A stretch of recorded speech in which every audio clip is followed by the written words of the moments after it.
My wife secretly went on a 14-day trip with her work husband. When she got back, I asked one question that froze her. Do you know what illness he has? She ran straight to the doctor, but by then it was already too late. The sound of her suitcase wheels on our driveway cut through the November air like a blade through silk, smooth, inevitable, final. I watched from the kitchen window, coffee growing cold in my hands as my wife of 12 years stepped out of the Uber with the kind of glow people get from expensive vacations and expensive lies. 14 days, 2 full weeks she'd been gone on what she called a critical work retreat to some resort in the Bahamas. A retreat so critical apparently that spouses weren't invited. So critical that her phone had been conveniently unreachable for hours at a time. So critical that when I'd called the company's mainline to leave a message, the receptionist had paused just a fraction of a second too long before saying she'd pass it along. That pause told me everything, but I said nothing. Not when she left, not during her absence, and not now as she walked up our front steps with that particular lightness in her step that guilt tries to disguise as happiness. The door opened. James, God, I missed you. Rachel looked radiant. Her skin had that sun-kissed bronze that doesn't come from sitting in conference rooms. Her eyes were bright, rested, alive in a way they hadn't been in months, maybe years. She wore a new linen dress, white and breezy, the kind of thing you buy on vacation when you're trying to become a different version of yourself. She dropped her bags and moved toward me for an embrace.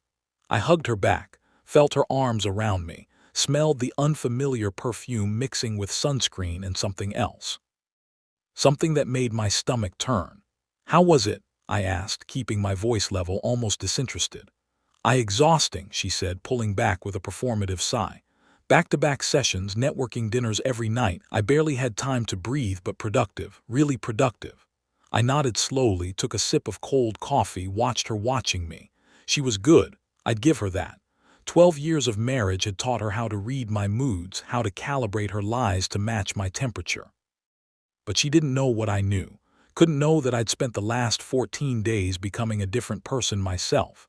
The kind of person who checks phone records, who calls in favors, who sits in parking lots outside office buildings waiting for the truth to show its face. That's great, Ra, really great. I set down my mug. You must be tired. Why don't you shower, unpack? I'll make us lunch. Relief flickered across her face. You're the best. I'm disgusting from the flight. She grabbed her suitcase and headed upstairs. I listened to the familiar sounds of her moving through our house. The bedroom door opening, the suitcase being heaved onto the bed, the bathroom door closing, the shower starting. All of it so normal, so mundane, like the last 2 weeks had been exactly what she said they were. I pulled out my phone and looked at the photo again. The one Marcus had sent me. Marcus, her colleague, her work husband. The man she'd been texting at midnight for the past 6 months with messages that started as jokes and evolved into something else entirely. Marcus, with his easy smile and his CrossFit body, and his habit of putting his hand on the small of my wife's back during office parties. In the photo, they were at a beachside restaurant. Rachel was laughing at something he'd said. Her hand on his forearm, her wedding ring catching the sunset light like a small, bitter joke. They looked happy. They looked like a couple. They looked like people who had forgotten that other people existed. Marcus had sent it to me by accident, a group text meant for his college buddies that included my number because we'd once been friends too, back before I understood what he was. The message that followed, "Wrong chat, man.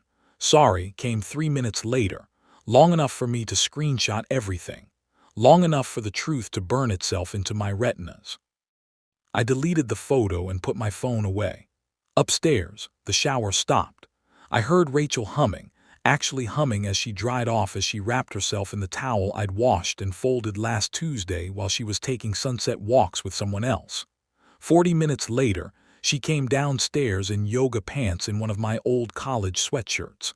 Her wet hair twisted into a bun. She looked younger, softer, like the woman I'd married. For a moment, just at a moment, I felt the muscle memory of love, the old instinct to protect her, to believe in her, to make excuses for the things that didn't add up. Then she smiled at me and I remembered. "Grilled cheese?" I asked, already pulling out the bread. "Perfect." She sat at the kitchen island, pulled out her phone, started scrolling. Oh my God, I have so many emails. They really worked us to the bone. I buttered the bread, laid cheese on sourdough, tried to keep my hands steady. Did Marcus survive? I know he was worried about the presentation. I said his name casually like it was nothing, like I didn't know what I knew.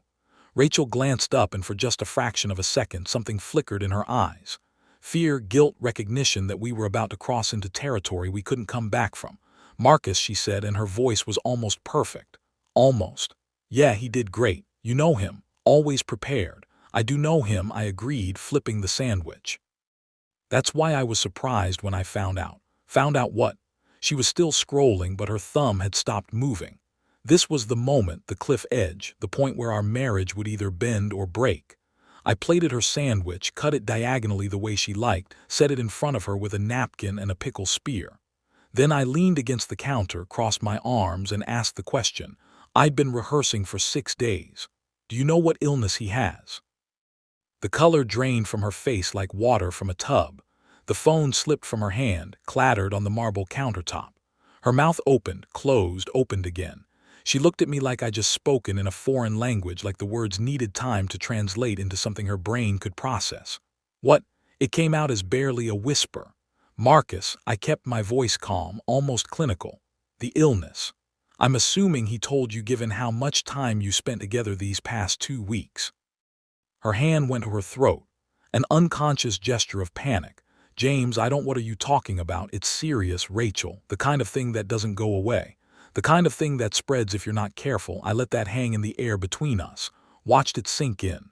The kind of thing you'd want to get checked out soon, like today soon. She stood up so fast the bar stool scraped against the floor. What illness? James, what the hell are you talking about? I didn't answer. Just looked at her with the kind of steady gaze that said everything and nothing. That confirmed her worst fears without giving her anything concrete to deny or defend against. I need to. She grabbed her purse, her keys, her phone. I need to make a call. Doctor's office is probably at open for another hour, I said helpfully. You might want to ask for a full panel. Given the circumstances, she stared at me like she'd never seen me before, like I was a stranger wearing her husband's face. Then she turned and walked out the door, her sandwich untouched, her suitcase still unpacked upstairs, her lie hanging in the air like smoke. I heard her car start, heard the tires squeal as she backed out too fast, heard the engine fade as she sped toward town, toward the clinic, toward whatever test she thought she needed to prove or disprove something I hadn't actually claimed. Only then did I sit down. Only then did I let my hands shake. Only then did I pick up my phone and look at the other photos Marcus had accidentally sent. The ones of them at the pool, at dinner, in a hotel lobby that definitely wasn't a conference center. And only then did I smile, because there was no illness, no disease, no medical emergency. There was only truth weaponized, only fear precisely deployed, only the beginning of a revelation that would tear everything down and build something else in its place. I took a bite of my own sandwich and pulled out the folder I'd been keeping hidden in my desk drawer. Inside were phone records, credit card statements, screenshots of deleted texts I'd recovered from our cloud backup, a timeline I'd constructed with the methodical patience of someone who'd had 14 days to become very, very good at detective work. And underneath all of that, the real evidence, the thing that would matter when this was over, but not yet. Not today. Today was about the fear. About letting Rachel's imagination do the work I couldn't. About planting a seed of doubt that would grow into a forest of paranoia. Today was about asking one question that would make her run toward the truth, while I stayed here, calm and still, waiting for the moment when everything would finally come into the light. I heard my phone buzz, a text from Rachel. At clinic, what illness? What illness? I set the phone face down on the counter and finished my lunch.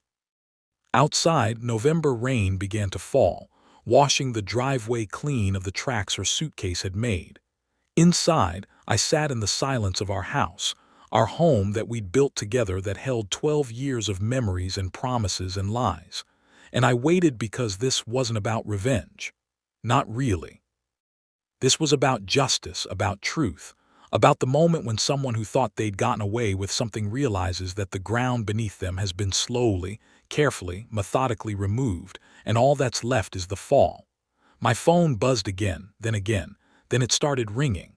I didn't answer. Let her wonder. Let her worry. Let her feel for just a few hours the kind of sick uncertainty I'd been living with since the moment that photo appeared on my screen. The rain fell harder, drumming against the windows like applause.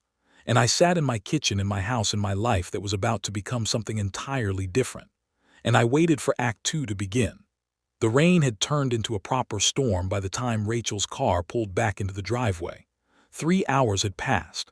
3 hours during which my phone had collected 17 text messages, 9 missed calls, and 1 voicemail that I'd listened to twice, not for information, but for the tremor in her voice. The way guilt makes people sound smaller, younger, desperately alone.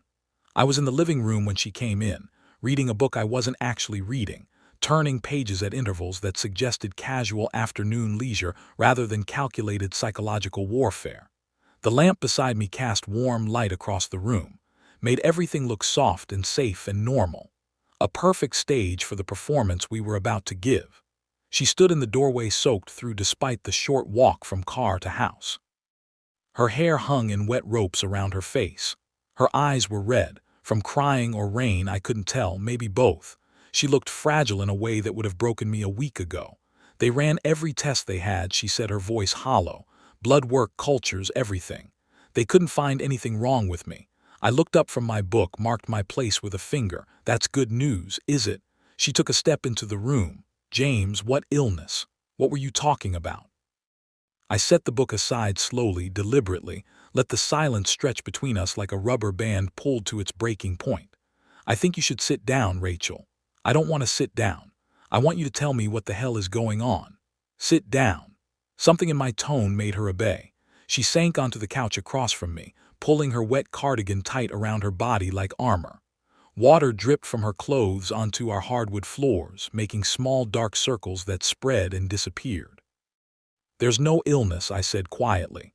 The words hit her like a slap. What? Marcus doesn't have an illness. He's fine, perfectly healthy as far as I know. Her face went through several expressions in rapid succession. Confusion is relief. Anger, then back to confusion, cycling through emotions like someone trying to find the right key for a lock. Then why? Because I needed you to run. I interrupted. I needed you to panic. I needed you to feel even for just a few hours, the kind of fear that makes you question everything you thought you knew. She stood up. You're insane. You sent me to a clinic. Made me think I'd been exposed to some disease. Made me terrified that She stopped abruptly, realizing what she'd almost said. I leaned forward. That you'd what, Rachel? Caught something from Marcus? Because that's interesting phrasing. Why would you assume you caught something from Marcus specifically unless you were in a position to catch something from him? Unless you'd been close enough, intimate enough for that to be a concern. The color that had returned to her face drained away again. We didn't. I haven't. Don't. I held up a hand. Please don't insult both of us by lying right now. We're past that. We're so far past that. She sank back onto the couch and I watched her realize that this conversation wasn't going the way she'd expected. That she'd walked into something she couldn't charm or explain or rationalize her way out of. How long have you known? She whispered. Which part? That you and Marcus have been texting each other at midnight for 6 months. That you've been deleting messages from your phone but not from our cloud backup. That the work retreat was actually a couple's package at the Azure Bay resort that he booked using his personal credit card. I paused. Or that you've been lying to my face every single day, asking me about my day. Kissing me goodnight, making plans for our anniversary while you were planning something entirely different with someone else. Each question landed like a stone in still water, sending ripples across her face. She opened her mouth, closed it, opened it again. Finally, I can explain. I don't want you to explain. I stood up, walked to the window, watched rain run down the glass. Explanations are for misunderstandings. This wasn't a misunderstanding, Rachel. This was a choice. Dozens of choices, actually. Every text, every deleted message, every lie about working late or going to the gym or needing space.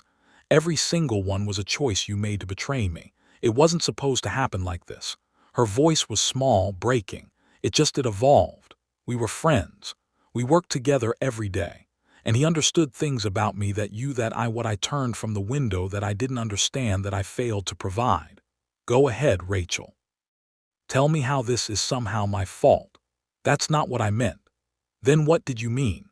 Because from where I'm standing, it looks like you got bored or restless or whatever it is people get when they decide that their marriage vows were more like marriage suggestions.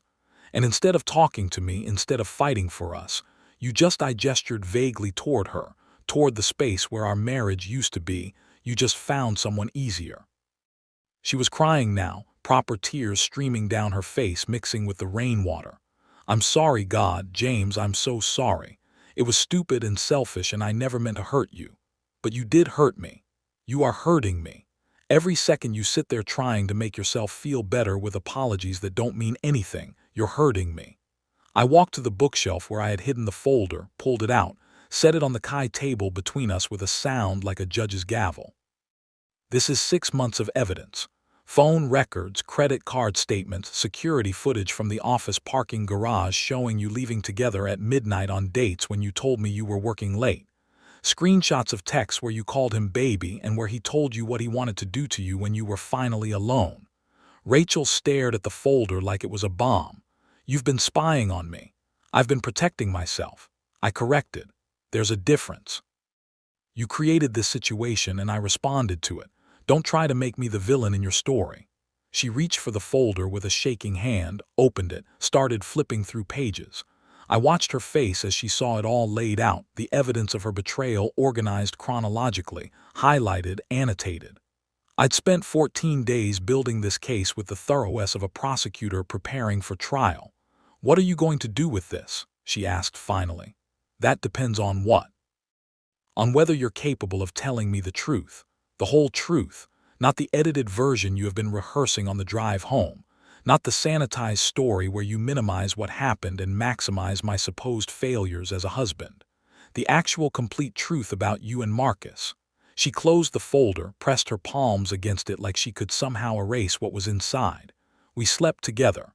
The words hung in the air, even though had known for days, really. Hearing her say it out loud was different. It made it real in a way that evidence never could. It transformed abstract betrayal into concrete fact. When my voice sounded distant to my own ears, the first time was in July after the company's summer party. We'd both been drinking and he drove me home because you were out of town and I invited him in for coffee and I don't need the play-by-play. How many times total? She hesitated. I don't know, maybe 10, 12 in the Bahamas trip. We were together the whole time. It wasn't a work retreat. There was no conference. We wanted time alone, away from everything. I nodded slowly, absorbing this. Did you use our savings account to pay for your half of the trip? The account we've been building for the down payment on a bigger house. Her silence was answer enough. Okay. I walked back to my chair, sat down, picked up my book. You should pack a bag. What? A bag, Rachel. Clothes, toiletries, whatever you need for a few days. I think it's best if you stay somewhere else for a while. James, please, this isn't negotiable. You violated our marriage. You lied to me for 6 months. You used our money to fund your affair, and now you need to leave. We'll figure out the rest later, but right now, tonight, I need you to not be here. She started sobbing, deep, gasping so that shook her whole body. I don't have anywhere to go. You have parents 20 minutes away. You have friends. You have Marcus. I opened my book to a random page. You'll figure it out. You're good at figuring things out behind my back. I love you, she said desperately. I still love you, James. This thing with Marcus, it doesn't change how I feel about you. I looked at her over the top of my book, and maybe she saw something in my face that scared her because she flinched. Rachel, you spent the last 14 days in paradise with another man. You swam in the ocean with him, slept in his arms, woke up next to him, planned a future with him, and during all of that, how many times did you call me? 3 5-minute conversations where you fed me lies about conference schedules and networking events. So, don't tell me you love me.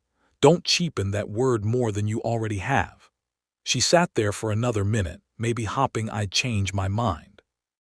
Maybe trying to find some combination of words that would fix this. But there was no combination, no magic spell, no way back to the morning when she'd walked in glowing with sun and secrets. Finally, she stood up and walked upstairs. I listened to her moving through our bedroom, opening drawers, pulling clothes from hangers, the sounds of a life being dismantled, one article of clothing at a time. 20 minutes later, she came down with a duffel bag in her laptop case. She paused at the door, looked back at me. What happens now? Now you leave and tomorrow we start figuring out what the truth costs. I really am sorry, James. I know you are. That's the saddest part of all of this. I genuinely believe you're sorry. You're just not sorry enough to have not done it in the first place. She opened her mouth like she wanted to say something else, then thought better of it. The door closed behind her with a soft click.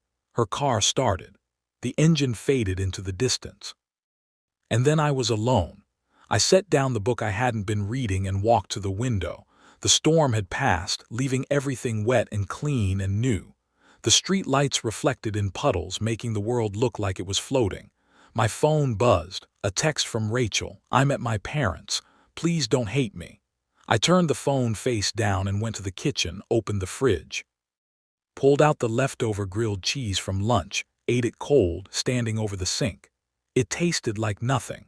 Tomorrow would be hard. Tomorrow would be conversations with lawyers and accountants, decisions about who got what, divisions of a life we'd built together. Tomorrow would be telling our friends, our families, watching the shock and sympathy and judgment ripple through our social circle. But tonight was just me in the house in the rain-washed silence. I cleaned up the kitchen, turned off the lights, went upstairs to our bedroom. Her closet was half empty now, gaps where her favorite dresses had hung. The bathroom counter had spaces where her products used to be. The whole room felt larger, emptier, like a museum of a marriage. I lay in bed, our bed, and stared at the ceiling. And for the first time in 14 days, I felt the weight of what I'd set in motion. The question about the illness had been calculated cruelty, psychological warfare designed to make her panic, to make her feel a fraction of the fear and betrayal I'd been living with. It had worked perfectly, maybe too perfectly, but this wasn't over. Not even close, because I'd learned something important over the past 2 weeks. Something about myself I hadn't known before.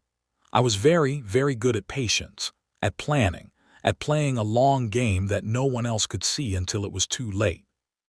And Rachel had given me 6 months of material to work with. 6 months of lies and betrayals and choices that could be documented, proven, used, not for revenge. I had to keep telling myself that this wasn't about revenge. This was about making sure that when this was over, when the divorce was final and the property divided and the stories told, the truth would be clear.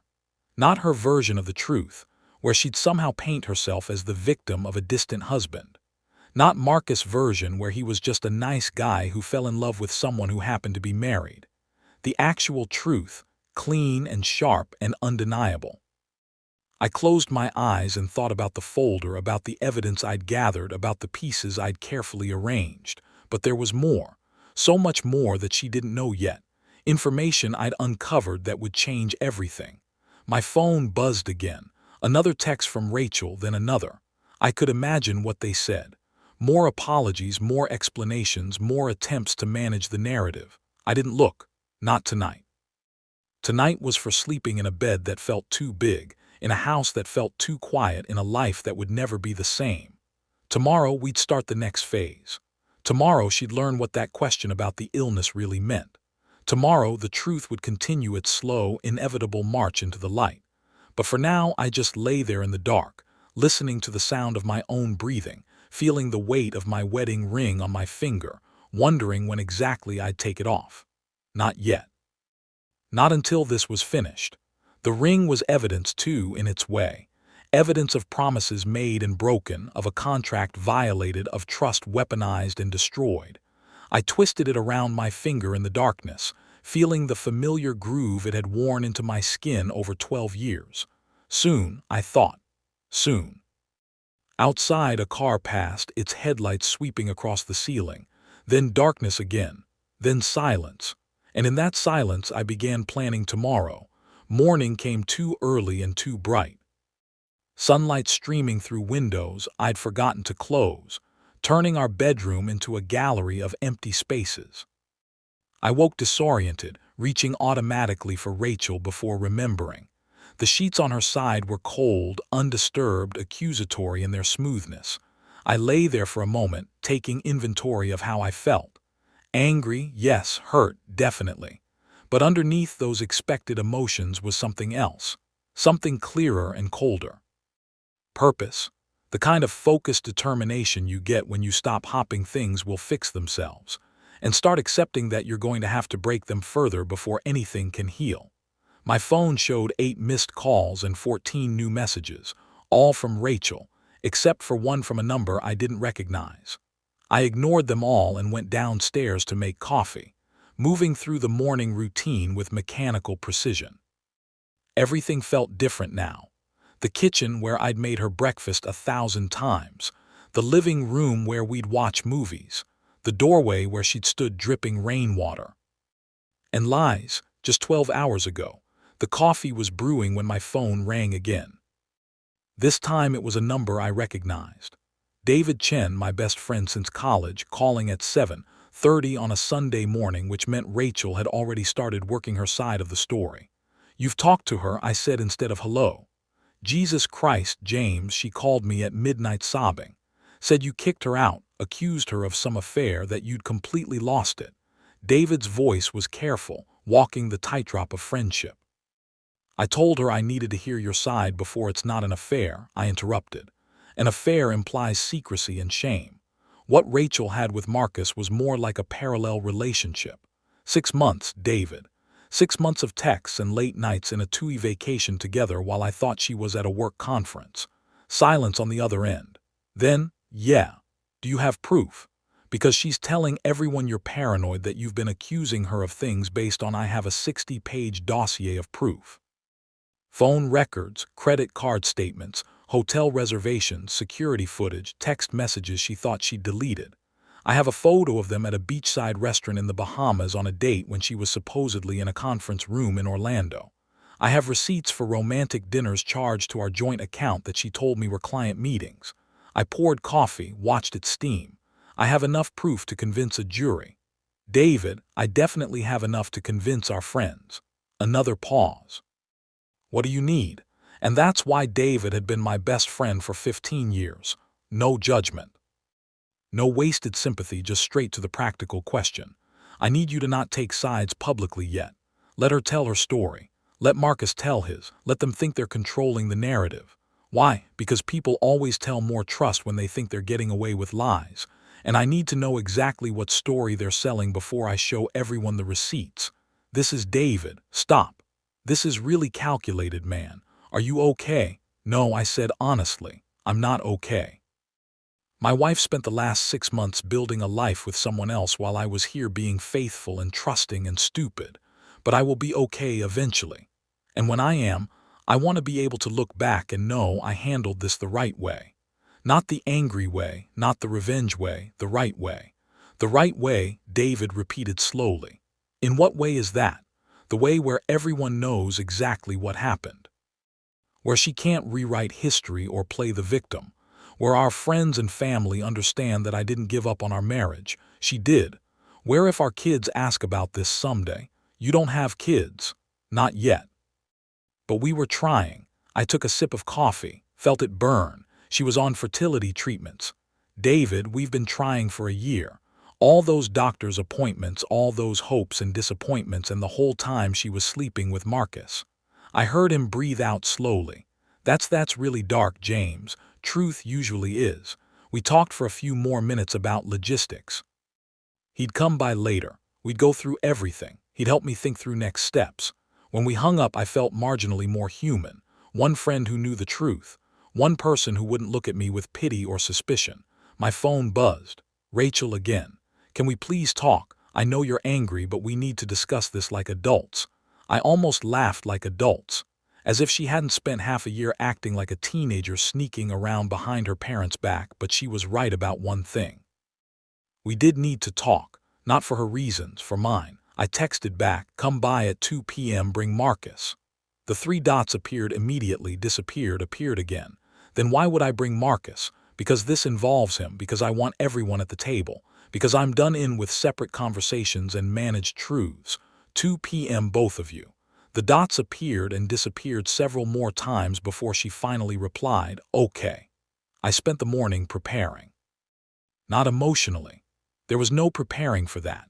But practically I cleared the dining room table, set out 3 chairs, laid out 3 copies of the folder I'd assembled, made it look less like our home and more like a deposition room, clinical, official, the kind of space where comfortable lies die under harsh fluorescent truth. At 1:30, David arrived with sandwiches I wouldn't eat and emotional support I desperately needed. He looked through the folder while I stared out the window. And I heard him swearing softly as he turned pages. "This is James. This is really thorough. I had 14 days with nothing to do but think and investigate." "The text messages," he said, holding up a printed page. "Did you see this one from July 23rd? I had. I had seen them all, including the one he was looking at, where Rachel told Marcus that I was safe but boring, and that being with him made her feel alive again. That one had been particularly hard to read at 3:00 in the morning while she was swimming in the Caribbean with the man who made her feel alive. "I saw it," I said simply. "And you still want to do this face to face? You could just file for divorce. Let the lawyers handle everything." "I could, but I need to see his face when he realizes I know everything. I need to watch them try to explain this while sitting in the house they betrayed. I stop trying to find the right words. I need to witness this, David, not as revenge, as closure, as confirmation that I'm not crazy for feeling betrayed, that what happened actually happened the way I think it did." He nodded slowly. "I get it. I'll stay if you want backup. No, this needs to be just the 3 of us, but thank you." At exactly 2:00, Rachel's car pulled up.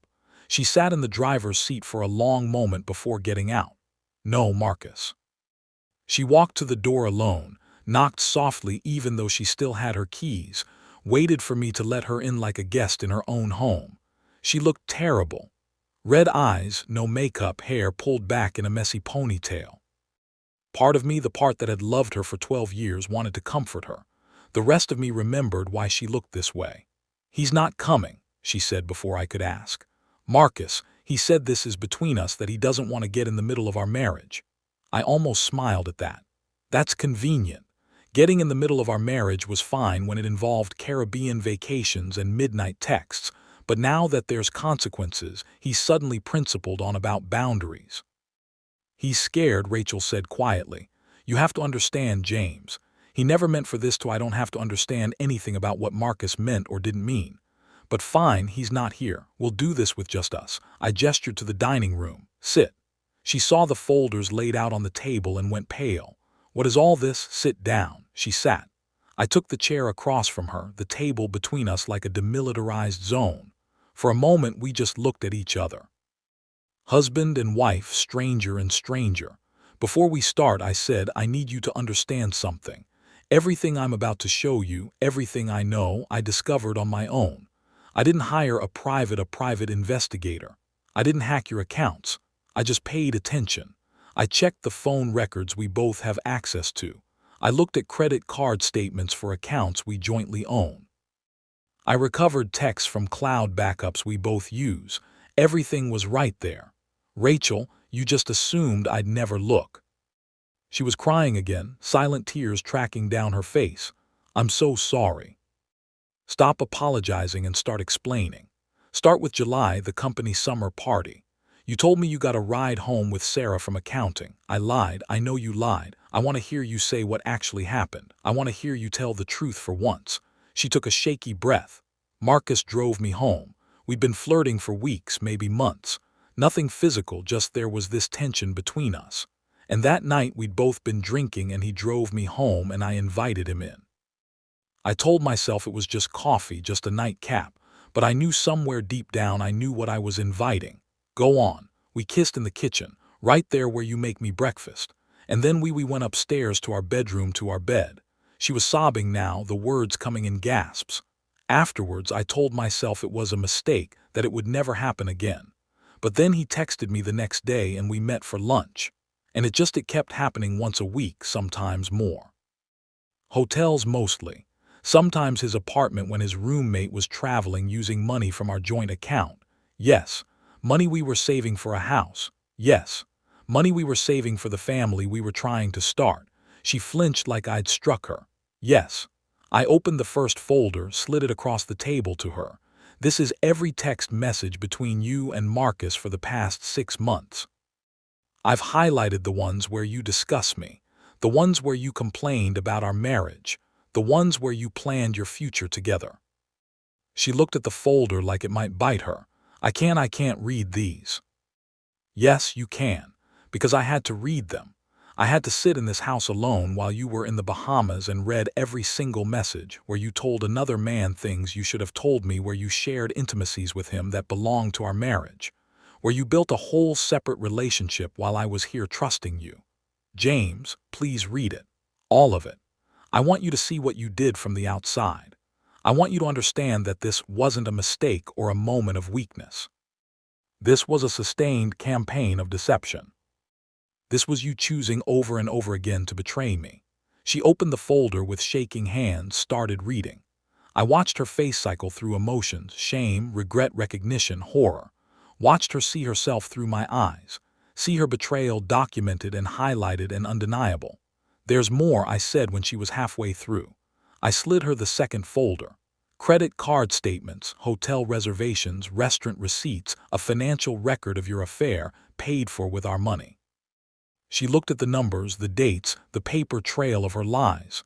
I'll pay it back every cent. I'll get a second job. This isn't about money.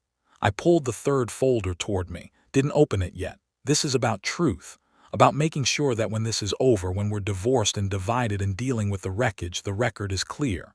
You didn't leave because I was a bad husband. You didn't cheat because I neglected you.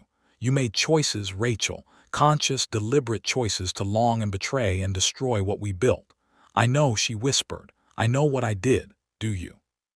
Because from where I'm sitting, I don't think you really understand the magnitude of this.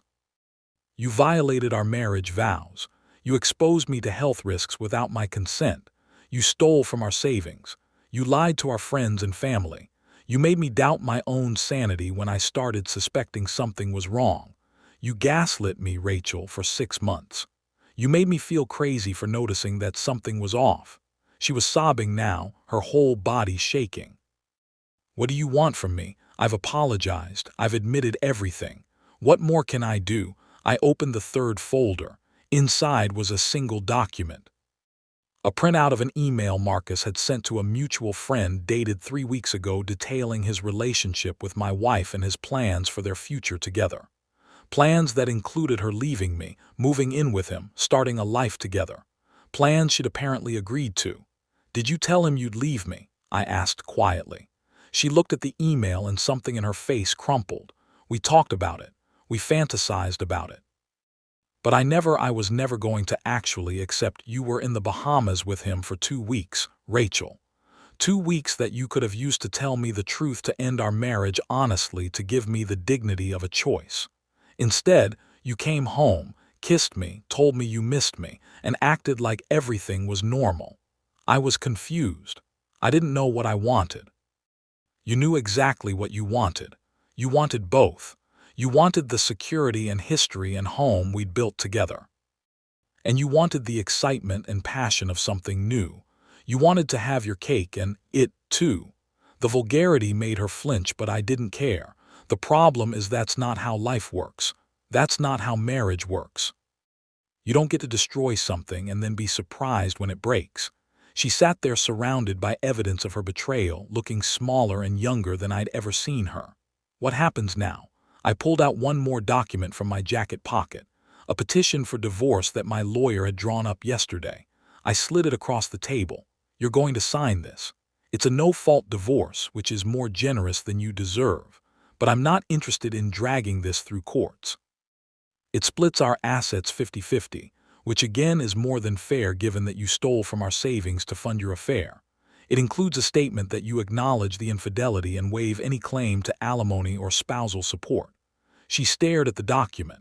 And if I don't sign, then I file for an at-fault divorce. I submit all of this evidence to the court. I subpoena Marcus, your colleagues, everyone who knew or suspected what was happening. I make this as public and painful as possible. I let a judge decide how to divide our assets, and I guarantee you it won't be 50-50. I lean forward. But more than that, Rachel, I tell everyone the truth, not your sanitized version where you were confused and made mistakes. The real truth, documented and proven. I let our friends and family see exactly who you are and what you did. That's blackmail. That's consequences. You want to move forward with Marcus? Fine. Sign the papers, and in 6 months you'll be free to do whatever you want, but you don't get to do it on my dime or with my reputation. You don't get to paint yourself as the victim of a bad marriage when you're the one who destroyed a good one. She picked up a pen with a shaking hand. I really did love you. I still do. Then you have a funny way of showing it. She signed 4 places, her signature getting messier each time, her tears smudging the ink. When she was done, she pushed the papers back to me. I'll be out of the house completely by next week, she said. I'll just take my clothes and personal things. You can have everything else. I don't want everything else. I want to split things fairly. This isn't about punishing you, Rachel. It's about ending this honestly. She stood up, looked around the dining room like she was seeing it for the last time. For what it's worth, I really am sorry. You deserved better than this. Better than me. Yeah, I said, I did. She walked to the door, paused with her hand on the knob. The question yesterday about the illness. There really isn't one. No, go then. Why? Because I needed you to feel what I felt when I found out. The fear, the uncertainty, the sick dread of knowing something terrible had happened and not knowing how bad it would be. I needed you to run to a doctor and beg for tests and sit in a waiting room imagining the worst. Because that's what I did, Rachel. When I found out about you and Marcus, I went to a clinic and got tested for every STD they offer because you'd been sleeping with me and him, and I had no idea what I've been exposed to. I met her eyes. I wanted you to feel that just for a few hours, just to understand. She pouted. Did you? Were you? I'm clean, negative for everything, but I had to live with that fear for a week while I waited for results. And you should know what that feels like. You should carry that weight, even if just for a moment. She nodded slowly, opened the door, walked out. This time I knew it was for the last time as my wife. Next time she'd come back, it would be to pack boxes, to sort through the debris of our life together, to figure out who got the coffee maker and who got the photos from our honeymoon. But that would be later. That would be the mechanical, practical end of things. This had been the emotional end, the moment where our marriage officially died, documented and divided and done. I sat alone at the dining room table, surrounded by folders of evidence, holding divorce papers with her signature still wet, and I felt nothing. Not relief, not satisfaction, not even grief, just emptiness, just the hollow echo of what used to be. My phone buzzed. A text from David. How did it go? I looked around the room at the chair where Rachel had sat, at the folder she'd read, at the dissolution of 12 years reduced to signatures on legal documents. It's done.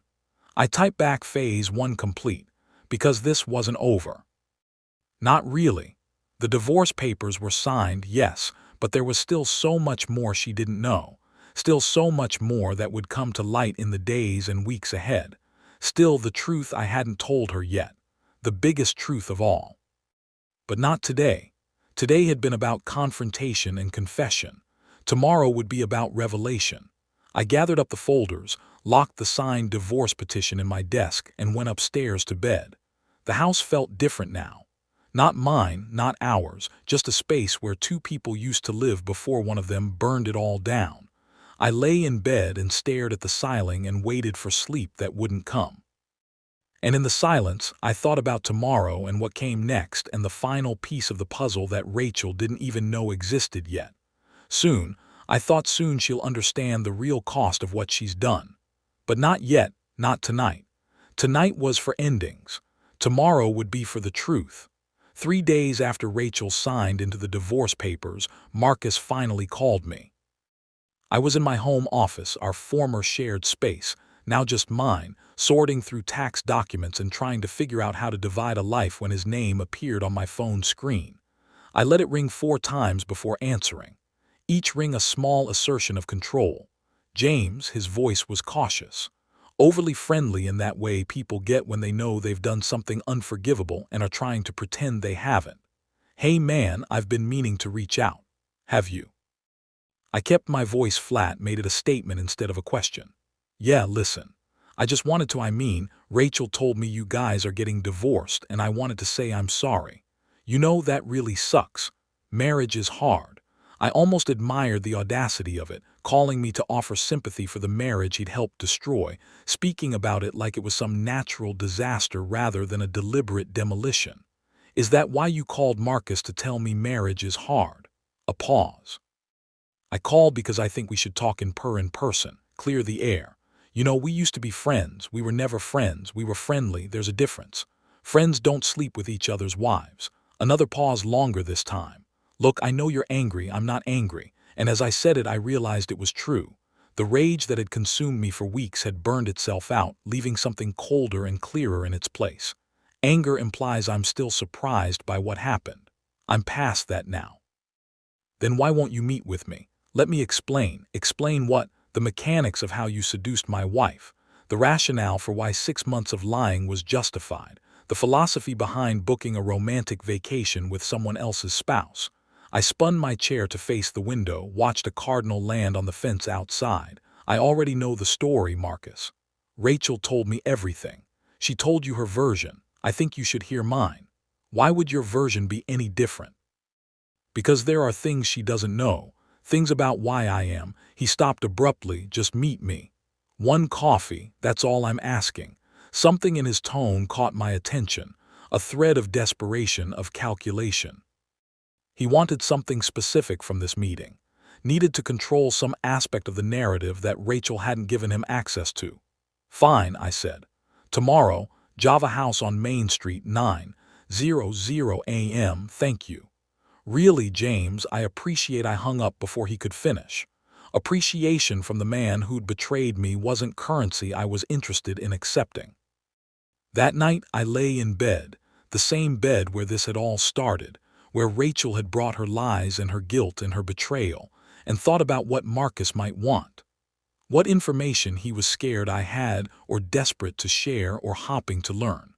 The call hadn't been about clearing the air or offering apologies.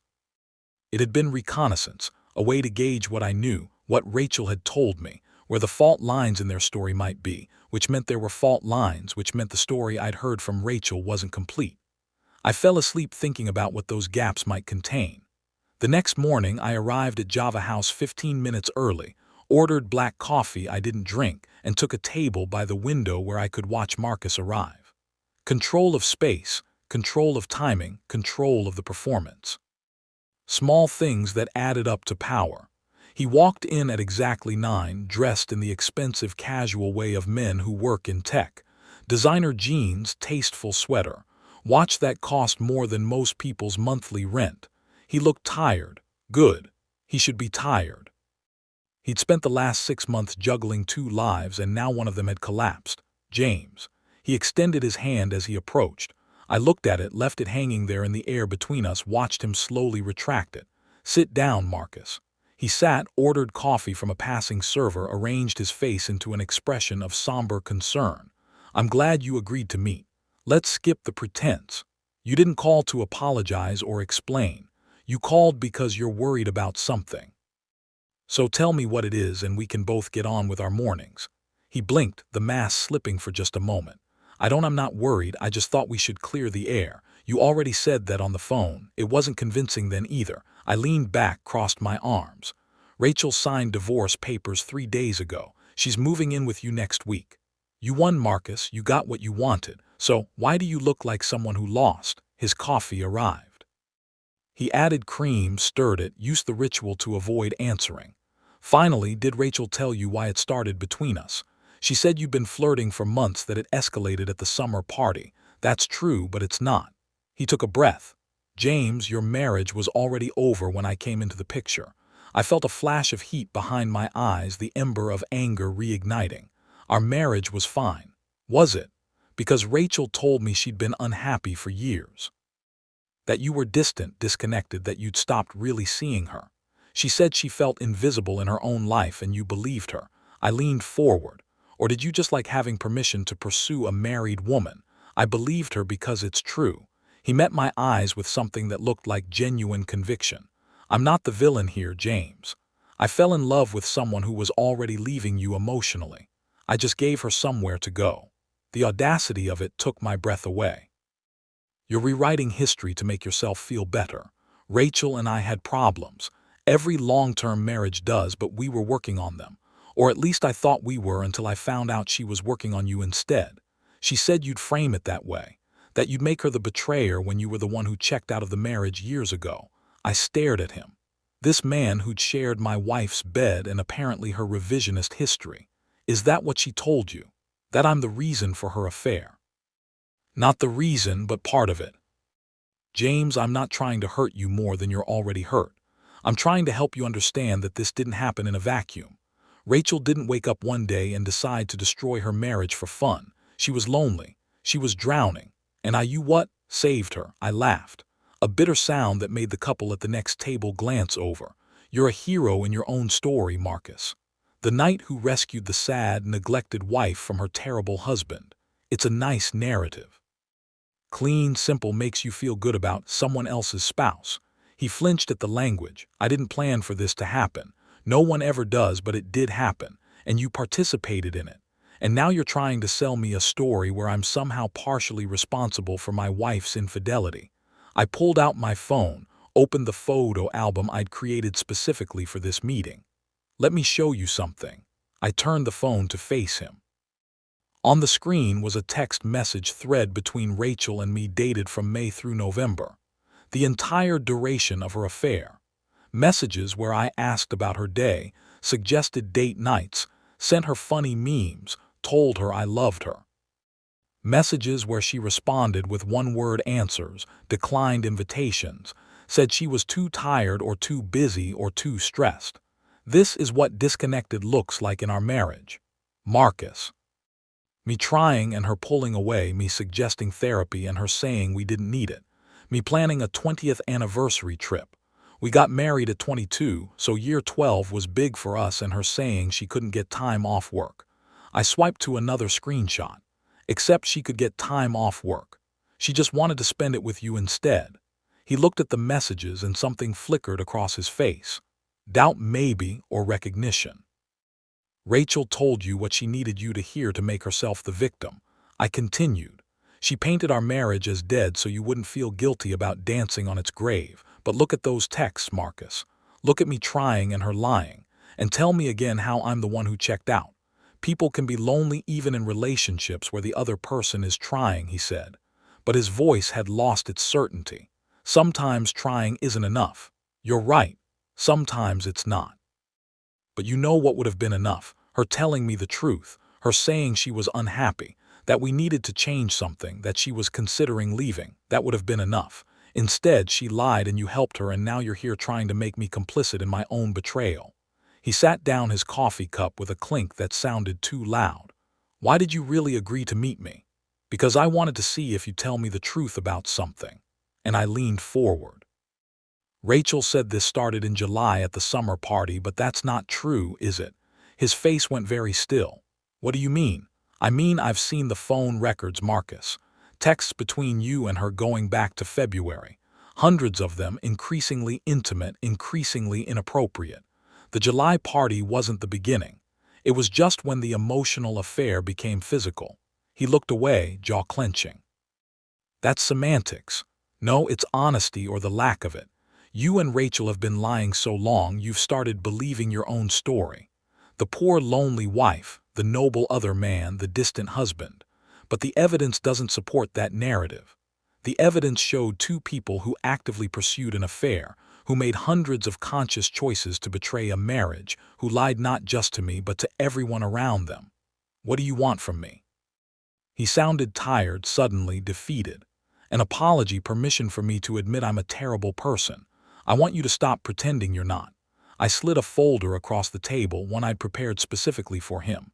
This is a copy of everything I showed Rachel. Phone records, credit card statements, text messages, photos, your entire affair documented. I gave Rachel the courtesy of seeing it first. Now you get the same. He opened the folder slowly, started reading. I watched the blood drain from his face as he turned pages, as he saw his relationship with my wife, laid out in stark black and white. Evidence he'd probably convinced himself didn't exist. "Why are you showing me this?" he asked without looking up. "Because I want you to understand something. This doesn't end with divorce papers and moving trucks. This ends when I decide it ends. And right now I haven't decided yet." He looked up sharply. "What does that mean?" "It means I have choices, Marcus. I can file an at-fault divorce and make all of this public record. I can share these documents with your employer. I'm sure they'd be interested to know their employees are using company time and resources for extramarital affairs. I can tell your parents, your friends, anyone who will listen about what kind of man you really are. That's you're threatening me. I'm explaining consequences. You made choices. Those choices have implications beyond just getting to sleep with my wife. And I'm the one who gets to decide what those implications are." He closed the folder, pushed it away like it might contaminate him. "Rachel said you were being vindictive. I didn't believe her, but maybe she was right. Vindictive would be ruining your life because you ruined mine. What I'm doing is giving you the same choice I gave Rachel. Cooperate with an honest dissolution of this mess or watch me make it as painful as possible." I pulled the folder back toward me. "So, here's what's going to happen. You're going to give me a full written statement about your relationship with Rachel, dates, locations, the truth about when it started and how it developed. Every relevant detail." "Why would I do that?" "Because if you don't, I'll subpoena you for the divorce proceedings. I'll put you on a witness stand and make you answer these questions in front of a judge and court reporter. Your name will be in public records forever as the man who broke up a 12-year marriage, or you can write it down privately. Give me the closure of knowing the complete truth, and we can all move forward quietly." He stared at me like he was seeing me for the first time. "You've really thought this through." "I've had a lot of time to think. 14 days alone while you and Rachel were in paradise. Weeks before that when I started suspecting something was wrong. Hours and hours to sit with betrayal and decide how to respond to it. I stood up, left money on the table for my untouched coffee. You have until Friday to email me that statement. After that, I file the at-fault divorce and let the courts handle everything. And if I send you the statement, then what? Then we're done. You get Rachel, I get the truth, and we never have to speak again." I walked toward the door, then stopped and turned back. "One more thing, Marcus. That story about Rachel being lonely and invisible, you might want to ask yourself why she told you that. Because in my experience, people who cheat don't usually start with, 'My marriage is perfect.' They start with stories that justify what they're already planning to do. She told you what you needed to hear to make yourself feel better about pursuing her, and you believed it because you wanted to." I left him sitting there with the folder and the truth and the slowly dawning realization that maybe, just maybe, he'd been played as much as I had. The email arrived Thursday night, 30 hours before my deadline. Subject line: Statement Marcus Chen. No text in the body, just an attached document. I poured myself a whiskey. The expensive bottle Rachel and I had been saving for a special occasion, because what occasion was more special than the end of a marriage, and opened the attachment. It was 18 pages, single-spaced, exhaustively detailed. Marcus had done exactly what I'd asked, documented everything with the thoroughness of someone who understood that half-truths would only make things worse. He'd started with their first private lunch in February, detailed the progression of texts and meetings, admitted to the emotional affair that had preceded the physical one. He'd included things Rachel hadn't told me. Weekends when she'd said she was visiting her sister, but was actually with him. Late nights at the office that were really hotel rooms downtown.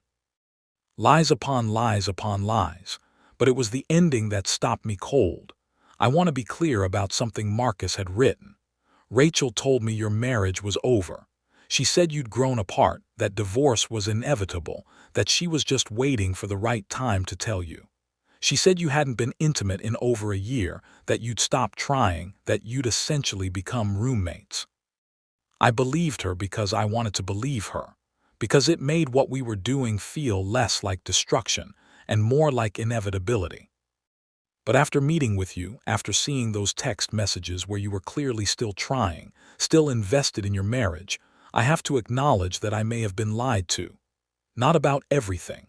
I do believe Rachel was unhappy, but about the degree of that unhappiness and about whether your marriage was truly beyond repair. I'm not writing this to excuse my behavior. What I did was wrong, regardless of Rachel's honesty or lack thereof. But I think you deserve to know that the woman you were married to may have been telling both of us different versions of the truth. She told you she was at conferences and work events.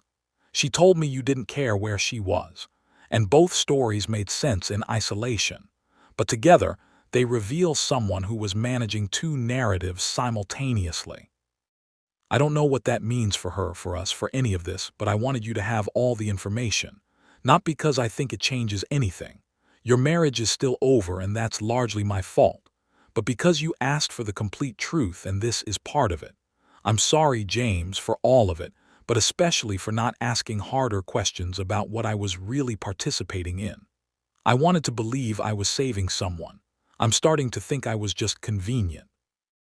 I read it 3 times, each pass, revealing new layers of complexity I wasn't ready to process. Rachel had lied to both of us, had crafted separate realities for her husband and her lover, had managed contradictions that should have been impossible, had played us against each other without either of us knowing there was a game. The manipulation was breathtaking in its scope, the calculated nature of it, the way she'd made me doubt myself while making Marcus feel like a hero, the way she'd kept us both believing our own versions of reality while she lived in a third space altogether. My phone buzzed. A text from Rachel. "Can we talk? I need to get some things from the house this weekend." I looked at her message, thought about Marcus's statement, thought about the lies layered on lies, layered on more lies. And I realized this wasn't over. Not even close, because there was one more truth I hadn't shared yet, one more piece of evidence that would change everything. The biggest revelation of all, the thing I'd been saving for exactly the right moment. And that moment I decided was now. I texted back, "Come by Saturday at 10:00 a.m. Bring boxes for your things. And Rachel, bring your birth control pills." The 3 dots appeared immediately, then stopped, then appeared again. Finally, why, you'll see. I typed Saturday at 10:00. Don't be late. I sent it, turned off my phone, and sat in the darkness of my office with Marcus's confession and my whiskey and the knowledge that in 2 days everything would change again. Because Rachel didn't know that I knew. Didn't know that while she'd been lying to me about her affair, she'd been lying about something else too, something bigger, something that would reframe everything that had happened and everything that was about to happen. Saturday at 10:00 a.m. the final truth would come out, and then finally this would really be over. I raised my glass to the empty room, to the ghost of my marriage, to the man I'd been before all of this started. Phase 2, I said to no one. Complete. Then I drank and waited for Saturday and the reckoning that was coming. Saturday morning arrived wrapped in fog, the kind of gray November weather that makes everything look muted and undefined. I woke at 6:00, made coffee I couldn't taste, and spent 4 hours preparing the house for what was coming. Not cleaning, though I did that too, but arranging, setting the stage, creating the precise environment for truth to land with maximum impact. The dining room table, scene of so many previous confrontations, held a single manila envelope. Nothing else. No folders this time, no stacks of evidence, just one envelope sealed, waiting. At 9:50, Rachel's car pulled into the driveway. She sat there for a moment, engine running, probably gathering courage or rehearsing explanations or doing whatever it is people do when they know they're walking into something but don't know what. Finally, the engine cut off. The car door opened. She walked toward the house carrying a single empty bus like she was hopping. This would be quick. I opened the door before she could knock. James, she looked better than she had at our last meeting. Hairstyled, makeup applied, wearing clothes that fit properly instead of the grief-stricken casualness of before. She looked like someone who'd started to move on. "Thank you for letting me come by. You still have keys. You don't need permission to enter your own house." I stepped aside to let her pass. "Though, I suppose it's not really yours anymore, is it?" She flinched but said nothing. Just walked past me into the living room and set down her box. "I'll try to be quick. I know this is hard for both of us. Is it hard for both of us? I gestured toward the dining room. Come sit down first before you start packing. James, I really just want to get my things and sit down, Rachel. The steel in my voice made her obey. We walked to the dining room together, this house we'd shared becoming a museum of our ending. She saw the envelope on the table, looked at it with obvious weariness. What's that? That's why I asked you to bring your birth control pills. Did you bring them? She pulled a small pharmacy bag from her purse, set it on the table next to the envelope. I don't understand what this is about. I sat down across from her, the table between us for what I knew would be the last time. How long have you been taking those pills, Rachel? What? I don't. Why does that matter? Humor me. How long? She frowned, calculating. 5 years, maybe 6.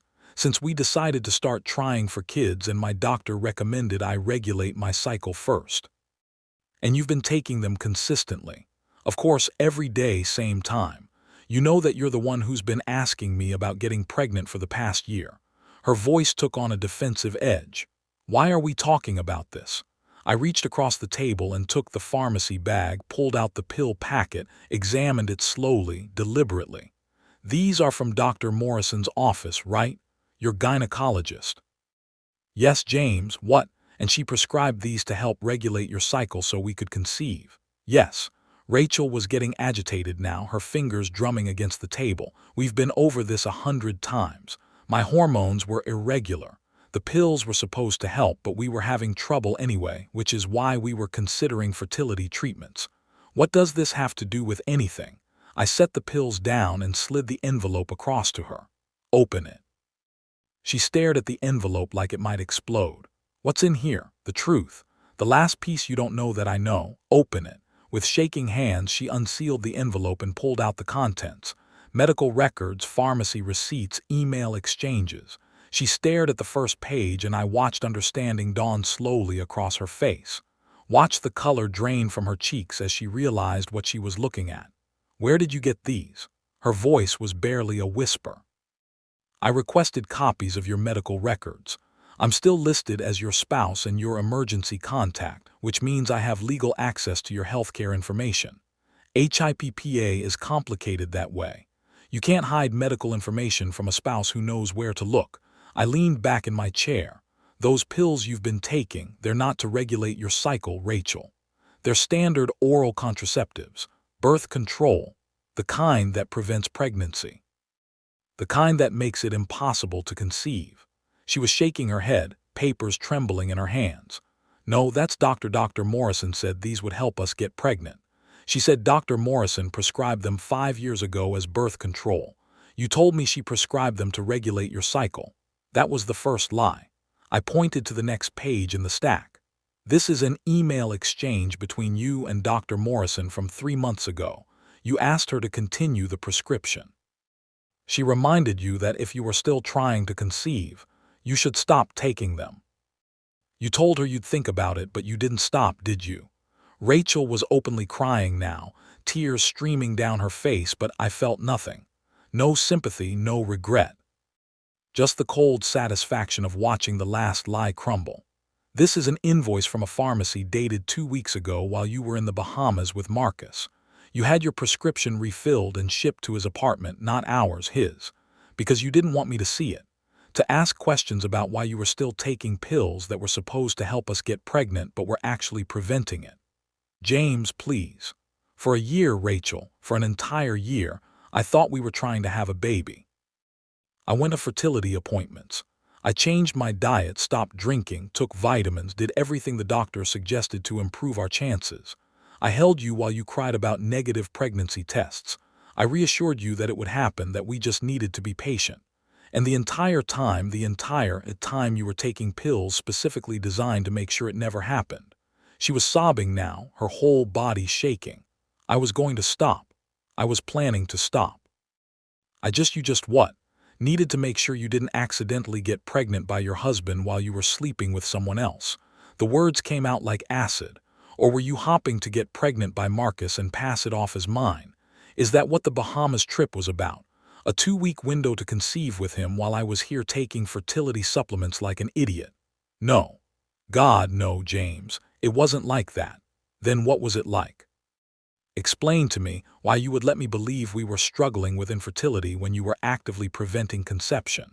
Explain why you would put me through the emotional torture of thinking I might be the problem, that maybe we'd never have the family we both said we wanted.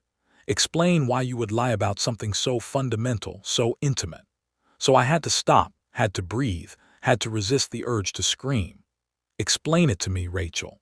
She was gulping air between sobs, trying to form words. I wasn't ready. I thought I was when we first started talking about it. But then when it became real, when it became something that was actually going to happen, I panicked. I realized I didn't want a baby. Not yet. Maybe not ever. But I knew you wanted one, and I didn't know how to tell you that I'd changed my mind. So instead of talking to me, instead of having an honest conversation about our future, you just lied. You let me think we had fertility problems.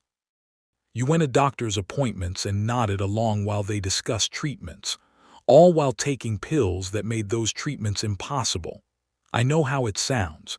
It sounds like you're a liar, Rachel, not just about the affair, not just about Marcus, but about everything. Our entire marriage, our plans, our future, all of it was built on lies you told because you were too much of a coward to be honest about what you actually wanted. She wiped her face with shaking hands, leaving mascara streaks across her cheeks. What do you want me to say? I'm sorry I've said that. I've apologized for everything. I want you to tell me the truth for once. The actual complete truth. I leaned forward. Did you ever want children with me? The silence stretched between us like a chasm. I don't know, she finally whispered. I thought I did. When we got married, when we were young and everything felt possible. Yes, I wanted kids. I wanted the whole thing to house, family, white picket fence. But somewhere along the way, I changed. I realized I liked our life the way it was, liked having freedom and flexibility and not being tied down. And I didn't know how to tell you that without me leaving you. She nodded miserably. So you lied. You strung me along for years. Let me believe we were building towards something that you had no intention of actually doing. And when that lie got too complicated, when I started pushing for fertility treatments, you started an affair. Because it's easier to blow everything up than to have a difficult conversation. It wasn't calculated like that. It wasn't a plan. Of course, it was a plan, maybe not consciously, maybe not sitting down with a checklist. But your actions reveal intent, Rachel. You kept taking birth control while claiming to want a baby. That's deception. You pursued Marcus while acting like a devoted wife. That's betrayal. You booked a vacation with your lover using money we saved for our child's future. That's theft. Every single choice you made was designed to serve your desires while hiding them from me. I pulled another document from the envelope, one I'd been saving for this exact moment. This is a text message exchange between you and your sister from last April. You told her you weren't sure you wanted kids anymore. She asked if you talked to me about it. You said no, that you'd deal with it later. And when she suggested you should be honest with me, you said, I read directly from the screenshot. You said James would freak out. He's wanted kids since before we got married. It's easier to just keep pretending and figure it out eventually. Rachel stared at the message like she was seeing a ghost. You hacked my phone. I recovered deleted messages from our shared cloud backup, which you would know if you'd bothered to read the privacy settings. But that's not the point. The point is that you knew. You knew for at least 6 months, probably longer, that you didn't want what I wanted. And instead of being honest, instead of giving me the chance to decide if I wanted to stay in a marriage that would never include children, you just kept lying. Because I love you, she was shouting now, desperate. Because I didn't want to lose you. And I knew if I told you the truth, you'd leave. So I kept hopping I'd change my mind. That maybe I would wake up one day and want a baby as much as you did. But you didn't change your mind. You started sleeping with someone else instead. That's not those things aren't connected. Of course, they're connected. You were trapped in a marriage where you'd lied about something fundamental, something you couldn't keep hiding forever. So, you found an exit strategy.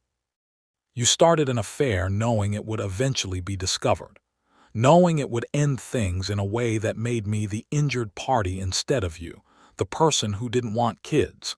You get to be the cheater who made a mistake instead of the wife who deliberately deceived her husband about their entire future. She shook her head violently. No, I didn't plan it like that. I didn't start things with Marcus to end our marriage. It just happened and it felt good and you what? You didn't think about the consequences. You didn't consider that actions have meanings. I stood up, too agitated to sit anymore. Here's what I think happened, Rachel. I think you realized years ago that you'd sold me a version of our future that you didn't actually want. I think you knew you couldn't maintain that lie forever. And I think when Marcus showed interest, when he offered you attention and excitement in a way out, you took it. Not because you love him, though maybe you do. I don't know, but because he represented escape from a truth you didn't want to tell. You're wrong. But her voice had no conviction. What am I? Then explain the timeline. Explain why your affair started within weeks of us beginning fertility treatments. Explain why you refilled your birth control prescription the same week we met with a reproductive endocrinologist. Explain why every step I took toward the family we supposedly both wanted, you took a corresponding step toward someone else. She had no answer, just sat there surrounded by evidence of her betrayals, plural, looking smaller and more lost than I'd ever seen her. I didn't marry Marcus to have kids, she said finally. I married you for us. Why? Why wasn't that enough? Because people change, Rachel. People want different things as they grow older. And when that happens, when you realize your goals don't align anymore, you talk about it. You don't lie about it. I sat back down, suddenly exhausted. If you told me 5 years ago that you didn't want children, I would have been disappointed. I'll be honest about that. But we could have talked it through, maybe found a compromise, or maybe decided we wanted different futures and parted as friends. Instead, you lied for 5 years, wasted a year of my life on fake fertility struggles, and had an affair that destroyed any possibility of us ending things amicably. What do you want from me? She was pleading now. You want me to say I'm a terrible person? Fine, I'm terrible. I'm a liar and a cheater, and I ruined everything good we had. Is that what you need to hear? I need you to understand that this isn't just about the affair. It's about the fundamental dishonesty that made the affair possible. You've been lying to me about who you are and what you want for most of our marriage. Marcus is just the most visible symptom of a much deeper disease. I pulled one more document from the envelope, the last one. This is an amendment to our divorce agreement. In addition to the 50-50 asset split, I'm requesting reimbursement for all fertility-related expenses from the past year. Doctor's visits, medications, treatments, everything we spent trying to conceive a child that you were actively preventing. It comes to about $12,000. She stared at the paper. You're billing me for trying to have a baby. I'm billing you for lying about trying to have a baby. There's a difference. She laughed a broken sound. This is insane. This is vindictive and petty, and it's fair. I interrupted. You used our joint funds to pursue an affair. I'm asking you to reimburse me for funds I spent based on your lies. If you think that's unreasonable, we can let a judge decide. I'm sure they'll be very interested in hearing about how you defrauded your husband regarding fertility treatments while conducting an extramarital affair. She looked at me with something like hatred. You've really thought of everything, haven't you? Every anger, every punishment, every way to make me suffer. I've thought about the truth and the cost of hiding it. I stood up again, walked to the window, looked out at the fog-shrouded street. You can pack your things now. Take whatever you want. Furniture, photos, kitchen stuff. I don't care. I'll have my lawyer send over the amended agreement. You have a week to review it before I file, and if I don't sign, then we go to court. I present all of this to a judge. The affair, the landless, the birth control, deception, all of it. And I let them decide how to divide our assets. But I promise you, Rachel, it won't be 50-50. Not when fraud is involved. She gathered up the papers with shaking hands, stuffed them back into the envelope. I came here to pick up my things, not to be ambushed with. You ambushed me with 6 months of betrayal. I ambushed you with 1 morning of truth. I think I'm being generous with the ratio. She stood, grabbed her purse, started toward the stairs, then stopped and turned back. For what it's worth, I really did think I'd change my mind about wanting kids. I really did think that maybe if we kept trying, I'd wake up one day and feel ready. I didn't set out to deceive you, but you did deceive me. And when you realized the deception was getting harder to maintain, you found someone else instead of finding honesty. That's the part you don't seem to understand, Rachel. The affair isn't the worst thing you did. The worst thing you did was trap me in a marriage built on lies and then blame me for not seeing through them. She opened her mouth, closed it, then turned and walked upstairs. I heard her moving through our bedroom, opening closets, dragging boxes across the floor. The sounds of a life being dismantled, one possession at a time. I sat back down at the dining room table and looked at the birth control pills she'd left behind. 28 small pills in a wheel, each one a day of deception. Each one a choice to prioritize her comfort over our truth. An hour later, she came back downstairs with 3 boxes stacked precariously in her arms. I'll need to come back for the rest. There's too much for one trip. That's fine, just let me know when. I'll make sure I'm not here. She paused at the door, boxes balanced against her hip. Do you hate me? I considered the question. Thought about the woman I'd married 12 years ago, the promises we'd made, the life we'd built. Thought about the stranger she'd become, or maybe always was, hidden behind a performance of domesticity. No, I said finally. I don't hate you, Rachel. I hate what you did.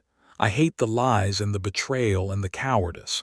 But you're just someone I used to know, someone I thought I'd spend my life with, someone who turned out to be completely different than I believed. Tears tracked down her face again. I never meant to hurt you. That's the tragedy of it. I actually believe that. I think you made 1,000 small choices without considering their cumulative impact. You lied without planning to lie. You cheated without meaning to cheat. You destroyed our marriage while thinking you were just managing it. I walked to the door, opened it for her, but intent doesn't erase impact. And the impact is that we're done. Completely, irrevocably done. She walked out into the fog, loaded her boxes into her car, drove away. I watched her tail lights disappear into the gray November morning, and I felt nothing. Not satisfaction, not grief, not even relief, just emptiness. Just the hollow echo of an ending that had been coming for longer than I'd realized. I went back inside, locked the door, and looked around at our house. Half-empty closets, gaps in the bookshelves, spaces where furniture used to be. A museum of subtraction. Everything defined by what was missing rather than what remained. My phone buzzed. A text from David. How'd it go? I looked at the birth control pills still sitting on the dining room table, at the empty envelope, at the evidence of the last great lie. It went. I typed back, phase 3 complete.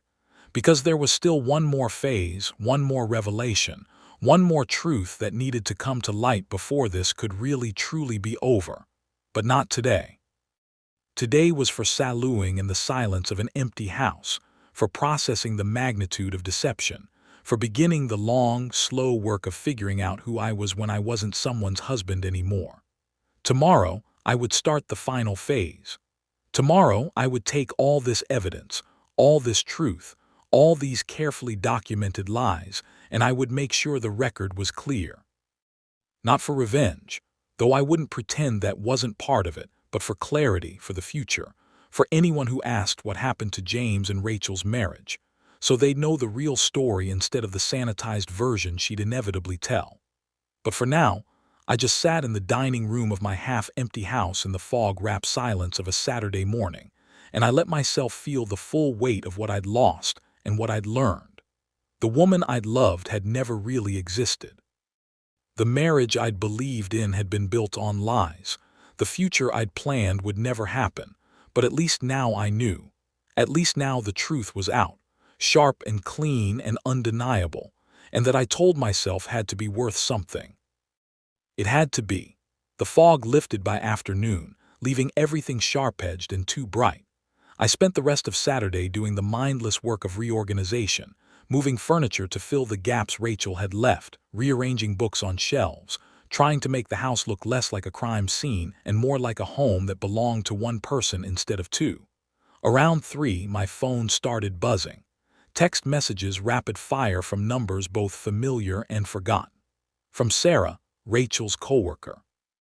Hey James, I just heard, I'm so sorry. If you need anything from Mike, my college roommate hadn't talked to in months. Dude, what the hell? Rachel said you guys are splitting up from Rachel's mother. "James, honey, Rachel told us what's been happening. We need to talk." I stared at the messages, watched them multiply 5, 7, 10, and realized what was happening. Rachel was telling people, spinning her narrative, getting ahead of the truth, shaping the story before I could. I opened Rachel's mother's text thread and typed, "Happy to talk, when works for you." The response came immediately. "Can you come for dinner tomorrow, 5:00 p.m.? I'll be there." I spent the rest of the evening watching my phone light up with concerned messages, sympathetic emojis, offers of support that felt hollow because nobody actually knew what they were supporting me through. They knew Rachel's version, whatever sanitized story she'd crafted about our marriage falling apart, about mutual incompatibility, about nobody being at fault. Nobody knew about Marcus, about the Bahamas, about 6 months of calculated deception, about birth control pills disguised as fertility treatments. Nobody knew the truth except me, Marcus, Rachel, and David. And tomorrow I would start changing that. Sunday evening, I arrived at Rachel's parents' house at exactly 5:00. The Tudor-style home in the suburbs where Rachel had grown up, where we'd had countless family dinners, where I'd asked her father for permission to marry her 12 years ago. I'd always felt welcome here, had thought of Richard and Patricia as second parents, had imagined our future children running through the same backyard. Now it just felt like enemy territory. Patricia answered the door with a tight smile and arms that wanted to hug but held back. "James, thank you for coming." "Of course." I stepped inside, smelled pot roast and disappointment. "Thanks for having me." Richard appeared from the living room looking older than I remembered, his face creased with the particular exhaustion of parents watching their child's marriage collapse. "James, come in. Sit down. Can I get you a drink? Water's fine." We settled in the living room, me on the couch, them in matching armchairs, the coffee table between us like a negotiation table. The silence stretched uncomfortably until Patricia finally spoke. "Rachel told us you're filing for divorce." "That's correct," she said. Patricia glanced at her husband, drew strength from him. "She said you've been having problems for a while, that you'd grown apart, that you both decided it was best to end things before they got worse." I nodded slowly. "Is that what she said?" "Yes. And we want you to know, James, that we don't blame you. These things happen. Sometimes people change. Sometimes marriages don't work out." And Patricia, I set down the water glass I hadn't drunk from. "I appreciate what you're trying to do, but that's not what happened." She blinked. "I'm sorry. Rachel and I didn't mutually decide to end our marriage. Rachel had a 6-month affair with a coworker named Marcus Chen. When I discovered it and confronted her with evidence, she signed divorce papers. That's what happened." The silence that followed was absolute. Patricia's face went white.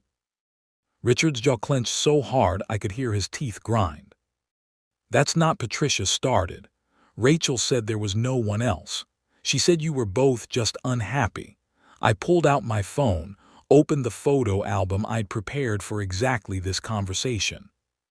"I'm going to show you something, and I need you to understand that I'm not doing this to hurt you. I'm doing it because you deserve to know the truth." I handed Patricia the phone. On the screen was the photo Marcus had accidentally sent. Rachel and him at the beachside restaurant, her hand on his arm, both of them looking like a couple. Patricia stared at it, her hand trembling. This was taken 2 weeks ago in the Bahamas while Rachel told us she was at a work conference in Orlando. I swiped to the next photo. This is them at the resort pool. And this is a hotel room key card charged to Marcus's credit card for a 2-week stay. Patricia passed the phone to Richard with shaking hands. He looked at each photo with the methodical care of someone cataloging evidence, his face getting redder with each swipe. "How long have you known?" he asked finally. "I found out the day she got back from the trip. I'd suspected for a few weeks before that, but the accidental photo confirmed everything." "And you confronted her." She admitted it. Eventually, after I asked her one question that made her panic and run to a doctor's office after I laid out 6 months of evidence. Yes, she admitted everything. Patricia was crying now, quiet tears that spoke to deeper grief than just a failed marriage. "I don't understand. Rachel's not. She wouldn't. We raised her better than this. I thought I knew her too," I said gently. "Turns out both wrong about who she really is." Richard sat down the phone like it burned him. Does Marcus work at her company? Yes. They've been colleagues for years. Friends first, then something more. Jesus, I'll call her boss. This is workplace misconduct. They can't just Richard, that's your choice, but I need you to know something else first. I took a breath. The affair isn't the only thing Rachel lied about. I told them about the birth control, about the year of fake fertility struggles, the treatments I'd undergone, the emotional torture of thinking we might never have children while she was actively preventing conception.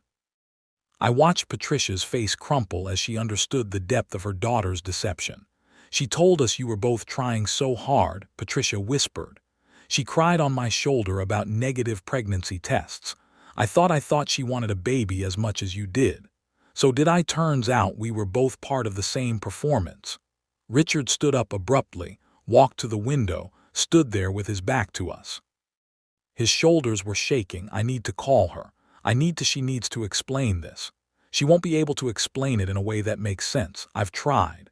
I stood too, ready to leave now that the truth was out. I know this is painful. I know you love your daughter and want to believe the best of her. But you asked me here to talk, and talking means telling you the truth, even when it's ugly.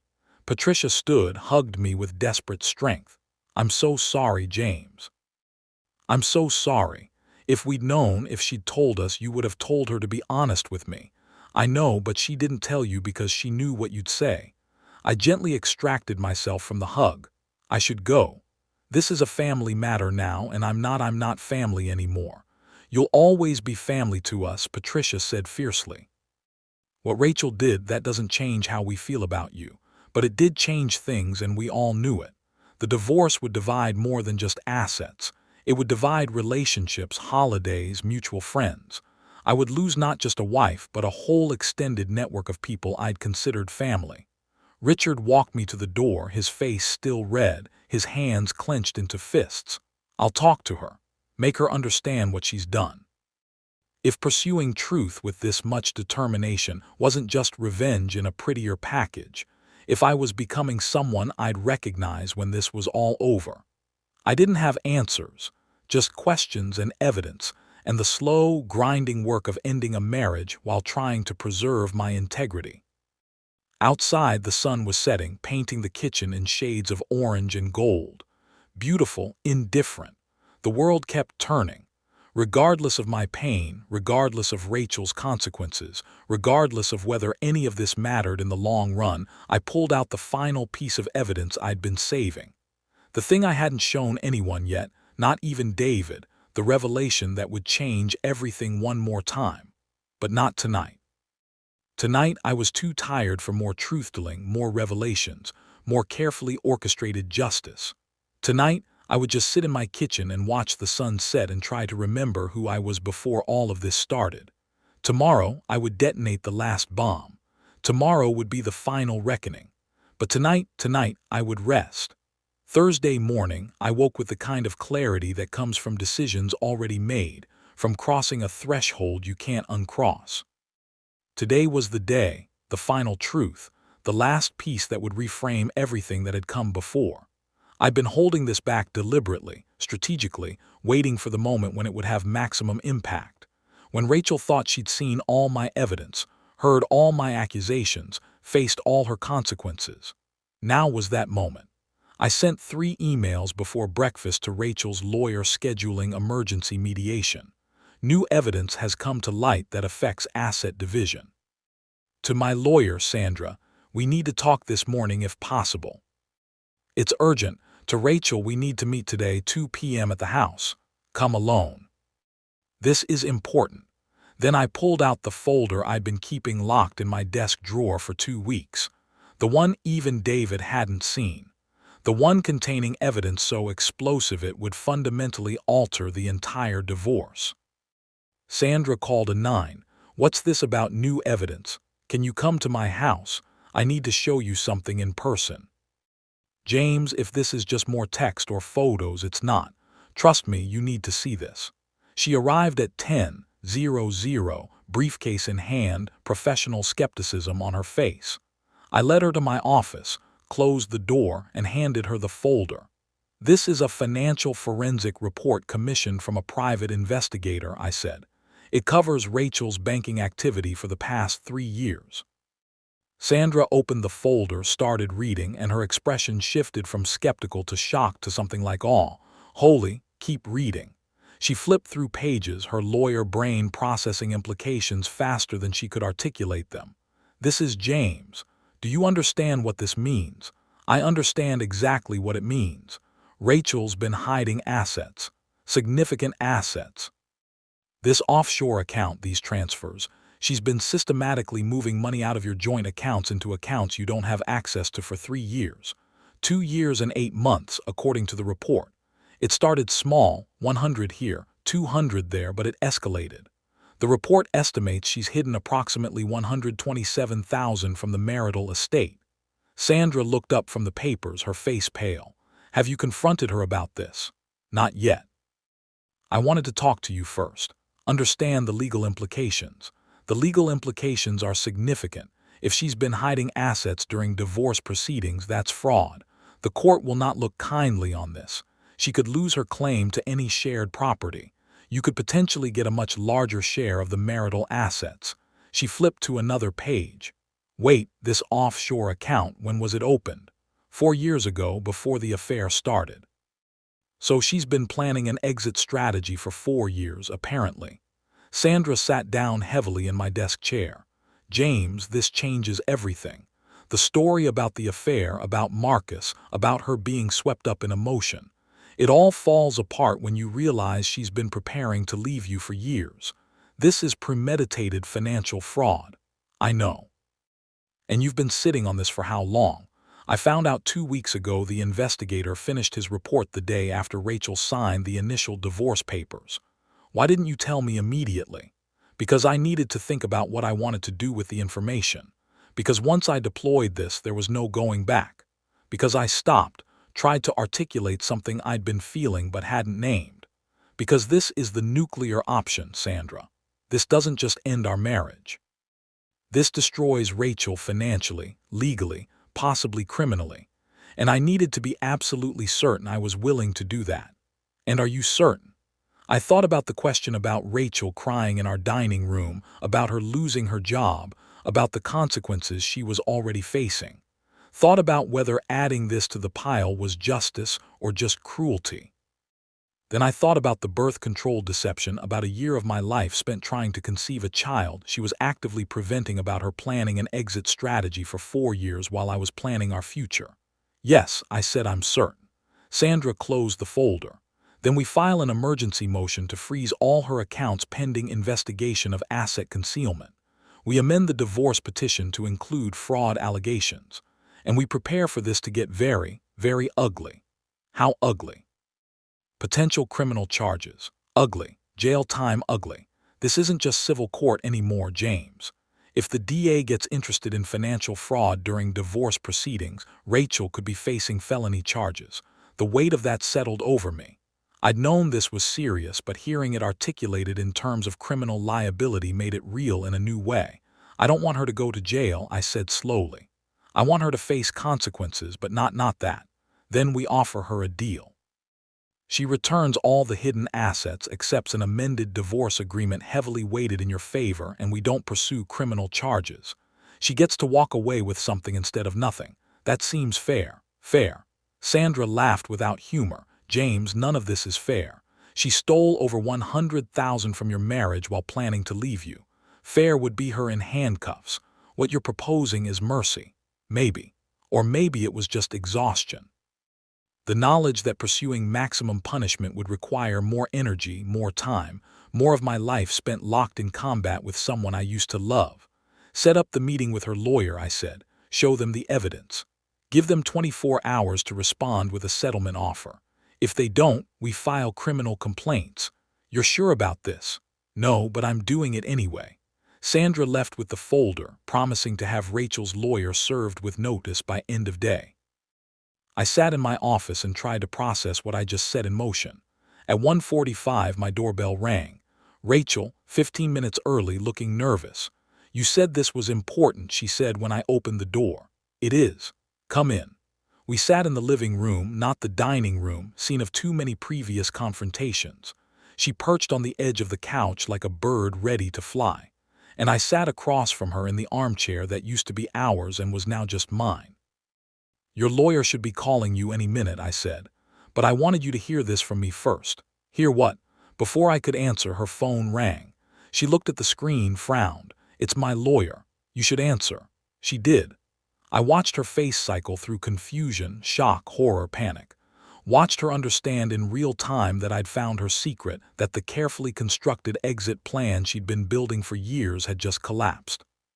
"I'll call you back," she whispered into the phone, then hung up and stared at me with something like terror. "You found the offshore account." "I found all of it. The transfers, the hidden savings, the systematic theft of marital assets. 127,000. Rachel, you stole 127,000 from our marriage while pretending we were partners. It's not stealing. That money was mine from bonuses, and bonuses earned during our marriage or marital property. Moving them into secret accounts is asset concealment, and doing it while we're in divorce proceedings is fraud, criminal fraud." She went white. "Criminal? My lawyer is filing an emergency motion as we speak. Unless you agree to settlement terms, this goes to the DA's office tomorrow. You're bluffing." I pulled out a copy of the forensic report, slid it across the coffee table. "Read it." She did. I watched the understanding dawn that I wasn't bluffing, that I had documentation, that she was in serious legal trouble. "James, please. You have to understand, I was scared. I didn't know what would happen with us, and I needed a safety net. And you planned this for 4 years. 4 years of systematically stealing from me while I thought we were building a life together. I wasn't planning to leave you. I was protecting myself in case something happened. Something like an affair you'd conduct for 6 months before taking the 2 vacation with your lover." I leaned forward. "Don't lie to me anymore, Rachel. The evidence is clear. You've been preparing to leave me for years." The affair with Marcus wasn't an impulsive mistake. It was part of a long-term plan. She was crying now, makeup running, hands shaking. "What do you want? What will it take for you to not press charges? Everything." "What?" "Everything you hit, every dollar returned to joint accounts plus penalties. I want 70% of our total marital assets, including the house. You get 30% and you walk away. No alimony, no claims on my retirement, no contested property division." I can't agree to that. I'll have nothing. You'll have 127,000 more than you deserve, plus 30% of everything else. That's more mercy than you showed me."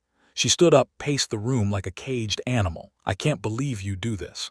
After everything we've been through, you'd threaten me with jail time. After everything we've been through, Rachel, you spent 4 years stealing from me.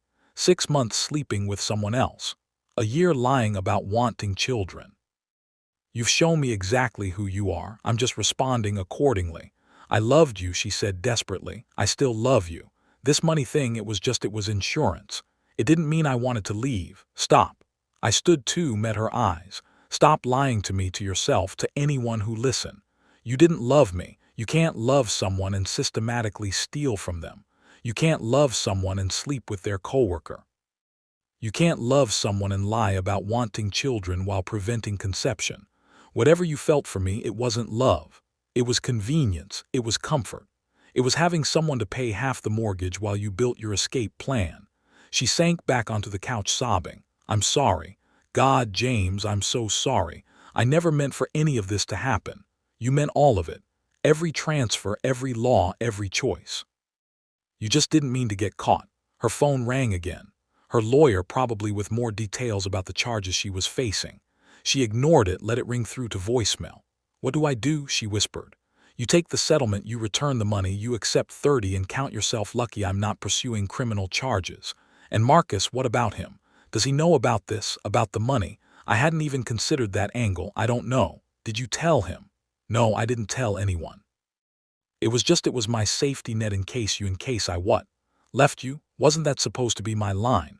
You're the one who had the affair, who stole money, who was planning an exit." She looked at me with something like desperation. "What if I give everything back? What if I agree to your terms and we try again? We go to counseling. We work through this. We know, James, please, no, Rachel, there's no coming back from this. Not the affair, not the money, not the lies. You killed our Mar. You don't get to resurrect it just because the consequences are scarier than you expected. She sat there crying and I felt nothing. No sympathy, no regret, not even satisfaction. Just emptiness, just the hollow realization that I was looking at a stranger wearing my wife's face. You have until tomorrow at 5:00 p.m. to accept the settlement terms, I said. After that, we file criminal complaints and let the courts handle everything. Your choice. I walked to the door, opened it, waited for her to leave. She gathered her purse with shaking hands, walked past me without looking up. James. She paused on the threshold. When did you stop loving me? I thought about the question, about the moment I'd seen that photo from the Bahamas, about reading the text, about discovering the birth control deception, about finding the hidden accounts. Honestly, I think you stopped being lovable long before I stopped loving you. I just took a while to notice. She flinched like I'd struck her, then walked to her car. I watched her drive away one more time, probably the last time, and I felt the final thread of connection between us snap. Inside, my phone was ringing. Sandra, her lawyer, just called. They wanted to negotiate. Tell them my terms are non-negotiable. Full return of assets, 70-30 split, or we go criminal. James, they're asking for 48 hours to review. They have 24. This isn't a negotiation, Sandra. This is consequences. Understood, I'll let them know. I hung up and walked through my house. My house now, not ours. Looked at the furniture we bought together, the photos we'd taken, the life we'd built. All of it feeling like a museum now. Artifacts of something that used to exist. My phone buzz, a text from David. You okay? Define. Okay, I type back. Fair point. Want company? Not tonight. I need to sit with this. Okay, but I'm here if you need me. I sat down the phone and poured myself a drink. Whiskey, neat, the expensive stuff from the back of the cabinet. Sat in my living room as afternoon faded to evening. As shadows lengthened across furniture that suddenly felt temporary. Tomorrow, Rachel would either accept my terms or face criminal charges. Tomorrow, the divorce would either settle quietly or explode into public spectacle. Tomorrow, I would either close this chapter of my life or commit to fighting it for months, maybe years. But tonight, I just sat in the ruins of my marriage and tried to figure out who I was now that it was over. The man who'd gotten married at 22 had believed in forever.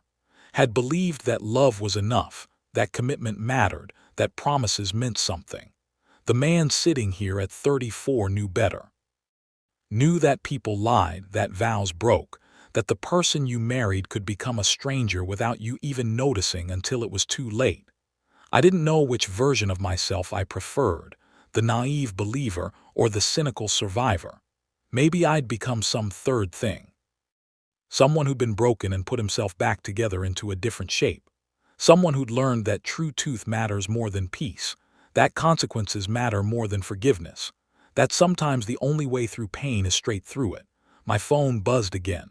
Rachel, I'll sign your agreement. Just please don't press charges. I stared at the message for a long time before responding. Have your lawyer send the signed documents to Sandra by 5:00 p.m. tomorrow. Thank you.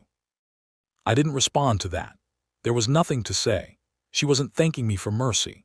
She was thanking me for accepting the inevitable, for choosing the path that ended this quickly rather than dragging it through courts and trials and public humiliation. I finished my drink, went upstairs to bed, lay in the darkness, trying to feel something about winning, about getting everything I'd asked for, about Rachel finally facing the full weight of her choices. But I felt nothing. Just tired, just ready for this to be over. Tomorrow would bring signed papers and transferred funds, and the final dissolution of a 12-year marriage. Tomorrow would bring closure, whatever that meant. Tonight, I just lay in bed and listened to the house settle around me, to the absence where Rachel used to be, to the silence of a life being dismantled one piece at a time. And somewhere in that silence, I fell asleep. 3 months later, I woke to sunlight streaming through bedroom windows I'd forgotten to close and reached automatically for someone who wasn't there anymore. The muscle memory of marriage still twitching, still reaching, still hopping despite everything that the last 90 days had been a particularly vivid nightmare. But the empty space beside me was real. The divorce papers filed in January were real. The 70-30 asset split was real. Rachel's signature on settlement documents was real. The end of my marriage was as real as the morning sun. I went downstairs. My stairs now in my house, paid for with my 70% of our assets, and made coffee in a kitchen that still felt too big for one person. Outside, February snow fell soft and silent, covering the driveway where Rachel's suitcase had once rolled, the walkway where she'd stood, dripping rain and lies, the street where her car had driven away for the last time. My phone showed 2 text messages from David. Breakfast I'm buying. From Sandra. Final documents are ready for review. Stop by the office when you can. Final documents, the last administrative detail of a dissolved marriage. The period at the end of a sentence that had run on far too long. I texted David Rosie's diner. 9:00 a.m. Then I showered, dressed, and drove through snow-quiet streets to meet my best friend for breakfast and closure. David was already there when I arrived, sitting in a booth by the window, 2 cups of coffee going cold between his hands. He looked up when I slid in across from him, studied my face with the practiced eye of someone who'd been watching me barely hold it together for months. "You look better," he said. I looked the same. "No, you actually look better. Less," he gestured vaguely at my face. "Less haunted. Less like you're one bad day away from a complete breakdown. Maybe I already had my breakdown and you missed it. Did you?" I thought about the nights I'd spent staring at ceiling cracks, the mornings I'd forgotten to eat, the weeks that had blurred together into undifferentiated grief. I don't know, maybe. Or maybe I'm still having it, just very slowly. The waitress came. Rosie herself, 60s and cigarette-voiced and kind. The usual James. I realized I've been coming here often enough to have a usual. "Yeah, thanks, Rosie." She patted my shoulder, that universal gesture of, "I heard about your divorce and I'm sorry." Then went to put in my order. "Everyone in town knows," I said to David. "Small towns are like that. Secrets don't last." He took a sip of coffee. "How does it feel being the wronged husband, the sympathetic victim?" Exhausting but satisfying. I considered the question. Over the past 3 months, I'd become a minor celebrity in our social circle. The man whose wife had betrayed him, who'd responded with calm dignity, who'd emerged from the wreckage with his integrity intact. People bought me drinks, offered sympathy, treated me like I'd survived something heroic. "I don't know about satisfying," I said finally. "Validating, maybe. Everyone knows the truth now. Everyone knows what Rachel did, but it doesn't." I stopped, tried to articulate something I'd been feeling. "It doesn't make me feel better. It just makes me feel confirmed. Like, yes, I was right to be hurt. Yes, she was wrong, but that confirmation doesn't heal anything. It just makes the wound official." David nodded slowly. "Have you heard from her since the settlement?" "Once she emailed to ask about splitting up the last of our shared possessions. I told her to keep whatever she wanted, that I didn't care anymore." "And did you care?" "No, they're just things. Furniture and kitchen appliances and photos from a life that doesn't exist anymore. She can have all of it." My breakfast arrived. Pancakes I'd ordered out of habit and wouldn't finish. I pushed them around the plate while David watched with the patience of someone who'd spent 3 months watching me not eat. "Sandra said the final documents are ready." I said, "The divorce is final, officially final as of February 1st. I'm technically single again." I tried the word out, felt it sit wrong in my mouth. Single. After 12 years of being half of a couple, I'm just me, unattached, alone. You're not alone. You have friends, family, a whole support network of people who I know, and I'm grateful. But it's not the same as having a person, someone who knows all your stories, who understands your weird habits, who can finish your sentences. I set down my fork. I lost more than a wife, David. I lost my witness. The person who could verify my memories, who could confirm that yes, that thing happened. Yes, that's what we said. Yes, we really did promise forever. Rachel was a liar and a thief. Not much of a witness, but she was my liar and thief. She was the person I'd built 12 years of history with, and now all that history is what? Contaminated, unreliable. How much of our marriage was real, and how much was performance? I don't even know anymore. David reached across the table, gripped my hand. The love you felt was real. Maybe hers wasn't, or maybe it was real and she destroyed it anyway. But your love, your commitment, your effort, that was all real. Don't let her betrayal make you doubt yourself. I wanted to believe that. Wanted to think that my half of the marriage had value even if hers didn't. But it was hard to trust my own memories when the person who shared them had rewritten the whole story. What happened with the HR investigation? David asked, changing the subject. They fired both of them, Rachel and Marcus. Timesheet fraud plus ethics violations. It was in the company memo last month. How do you know? You don't work there. Sarah forwarded it to me. She thought I'd want to know. I picked up my pancakes. Marcus moved to Seattle, apparently. Took a job with a tech startup starting over. Rachel's still here living with her parents, working temp jobs while she figures out what's next. Have you seen her? Once at the grocery store, we made eye contact across the produce section, and I watched her decide whether to approach me. She didn't just turn around and walk the other way. How did that feel? Like seeing a ghost? Like encountering someone who used to matter, who used to be central to my life, and realizing they're just another person now. A stranger who happens to know where I'm ticklish and how I take my coffee. We sat in silence for a while, David eating his omelet, me not eating my pancakes. Both of us watching snow fall outside the window. What comes next? David asked finally, now that it's officially over. Now that you're officially single, what's the plan? I don't know. I've spent 3 months focused on ending things. I haven't thought much about beginning again. Maybe it's time to start thinking about it. Maybe. But the truth was, I didn't know how to begin again. Didn't know how to date after 12 years of marriage. Didn't know how to trust someone new when the person I trusted most had betrayed me so completely. Didn't know how to open myself to vulnerability again when vulnerability had cost me so much. There's something I haven't told you, I said suddenly. About the offshore account, about the hidden money. David set down his fork. I thought Rachel returned all of it as part of the settlement. She did. All $127,000 plus penalties. But there was more. More. The forensic investigator found additional accounts. Smaller ones harder to trace. Another $43,000 scattered across various institutions. Money Rachel had been hiding for even longer. Did you confront her about it? No. I documented it, showed it to Sandra, and we decided to let it go. David stared at me. You let her keep $43,000 that she stole from you. I let her keep her escape fund because I realized I stopped trying to articulate something I'd been feeling. I realized that taking everything would make me feel powerful, but it wouldn't make me feel better. And at some point, revenge stops being justice and becomes just cruelty. So I drew a line. She returned the money she hid during our marriage.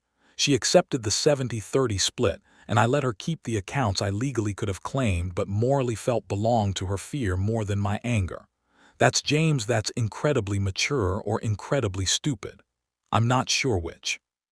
It's both, but mostly it's you choosing to be the person you want to be instead of the person the situation tried to make you. Maybe, or maybe I was just tired of fighting. Tired of evidence and accusations and carefully deployed truths. Tired of winning battles that left me feeling hollowed out instead of vindicated. We finished breakfast, David eating, me picking, and walked out into February snow that was already turning to slush. He hugged me goodbye in the parking lot, that brief masculine embrace that communicated everything words couldn't. You're going to be okay, he said. I know it doesn't feel like it yet, but you will be. How do you know? Because you're already okay. You just haven't noticed yet. I drove to Sandra's office, signed the final documents that officially ended my marriage, accepted her congratulations that felt more like condolences. Then I drove home through streets that were starting to look familiar again, through a town that was slowly becoming mine instead of ours. At home, I walked through rooms that I'd finally finished reorganizing. New furniture in the living room, fresh paint in the bedroom, photos on the walls that showed my life before Rachel, my life after Rachel, but nothing from the 12 years in between. It was like our marriage had never happened, like I'd erased it from the record, except I couldn't erase it from myself. Couldn't undo 12 years of growth and change. Couldn't unknow the things I'd learned about love and betrayal and trust. Couldn't become again the man I'd been at 22, naive and hopeful and certain that promising forever meant something. That man was gone, replaced by this one. Harder, clearer, more careful. Someone who'd learned that people lie, that promises break, that forever is just a word people say when they mean for now. Sir, I sat in my living room and looked at the space where Rachel used to be. The couch we'd picked out together now replaced. The TV we'd watched now sold. The coffee table where she'd signed divorce papers now gone. Everything physical was gone, but the shape of her remained. Negative space. The outline of what used to be there visible only by its absence. My phone buzzed, an email from Rachel, the first communication in weeks. Subject closure, body, James. I know I don't have the right to ask anything of you. I know I destroyed what we had, that I hurt you in ways I'm still understanding, but I'm writing because my therapist says closure requires acknowledging harm, and I want to acknowledge what I did to you. I lied about the affair, about wanting children, about the money. I lied so much and for so long that I stopped knowing what was true. I convinced myself that our marriage was unhappy because that made the affair feel justified. I told myself you didn't care because that made my deception easier. I created a narrative where I was the victim of a dead marriage instead of the person who killed it. You were right about everything. The calculated nature of my betrayal, the length of my deception, the way I systematically destroyed what we built while pretending to protect it. You were right that I chose comfort over honesty, that I prioritized my desires over your well-being, that I betrayed you in ways that went far beyond physical infidelity. I don't expect forgiveness. I don't expect you to respond to this email or acknowledge it or do anything with it except maybe feel slightly less like you're crazy for being hurt because you're not crazy. You're wounded by someone who promised not to wound you. And that's on me. Completely on me. I'm working on becoming someone different, someone more honest, more accountable, more aware of how my choices affect others. I don't know if I'll succeed, but I'm trying. I hope you find happiness. Real happiness with someone who deserves your trust and honors your faith. You're a good man, James. You deserved a better wife than I knew how to be. I'm sorry for all of it, even though sorry doesn't fix anything. Rachel, I read it 3 times looking for manipulation, for hidden agendas, for some ulterior motive beyond what it claimed to be. But it just seemed honest, raw. The first truly honest thing Rachel had said to me in years. I sat with the email for a long time, trying to decide how to feel about it. Satisfied that she'd finally admitted everything. Angry that it took divorce for her to be truthful. Sad that this apology came 3 months too late to matter. Finally, I closed the email without responding because she was right. Sorry didn't fix anything. It didn't undo the betrayal, didn't restore the trust, didn't erase the year I'd spent trying to conceive a child she was preventing. It was just words arriving after the fact, offering nothing but the acknowledgement of harm I'd already lived through. Maybe someday I'd respond. Maybe someday I'd accept her apology, forgive the betrayal, find peace with what happened. But not today. Today I just needed to sit in my house, and let myself feel the full weight of an ending. Outside, the snow had stopped.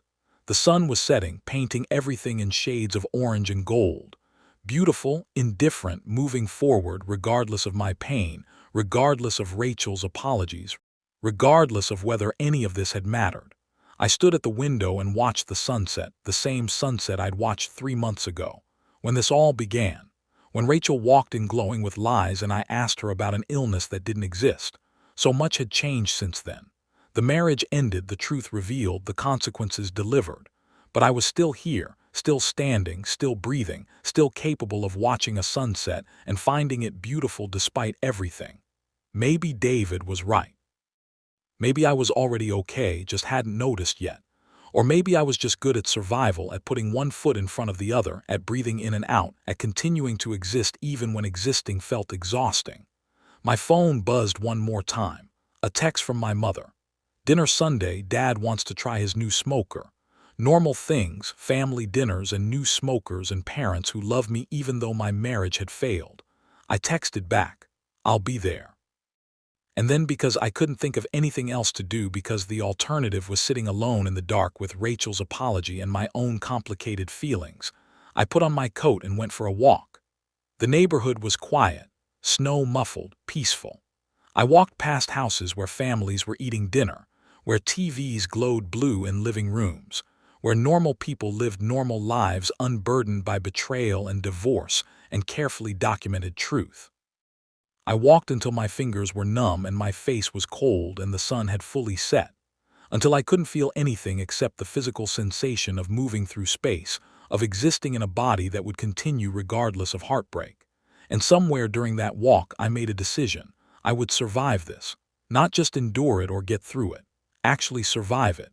Come out the other side changed but intact, scarred but standing. I would let Rachel's apology exist without responding to it. Would let her guilt be her burden instead of my obligation to absolve. I would stop checking my phone for messages from her. Would stop wondering what she was doing or who she was becoming. I would begin the work of building a new life, not built in reaction to the old one, but constructed deliberately, carefully with the wisdom earned from watching the previous version burn down. I would be okay eventually in ways I couldn't predict or control. But first, I would be not okay. I would feel everything, the grief, the anger, the betrayal, the loss. I would stop compartmentalizing and controlling and managing, and I would just feel. I walked home through the dark, let myself into my house and sat down at my kitchen table. And for the first time in 3 months I cried. Not quiet tears or controlled grief. Actual sobbing, the kind that shakes your whole body and sounds embarrassing and doesn't care who hears. I cried for the marriage I'd lost and the wife I'd loved and the future I'd imagined. I cried for the man I'd been at 22, hopeful and trusting, and the man I'd become at 34, cynical and careful. I cried for 12 years of history that would never be redeemed. For promises that meant nothing, for the particular loneliness of being single after being half of a couple. I cried until I couldn't cry anymore, until I was empty and exhausted, and maybe finally ready to start over. And then I went to bed in my house, in my life, in my future that was terrifying and uncertain and completely, utterly mine. Outside, the world kept turning.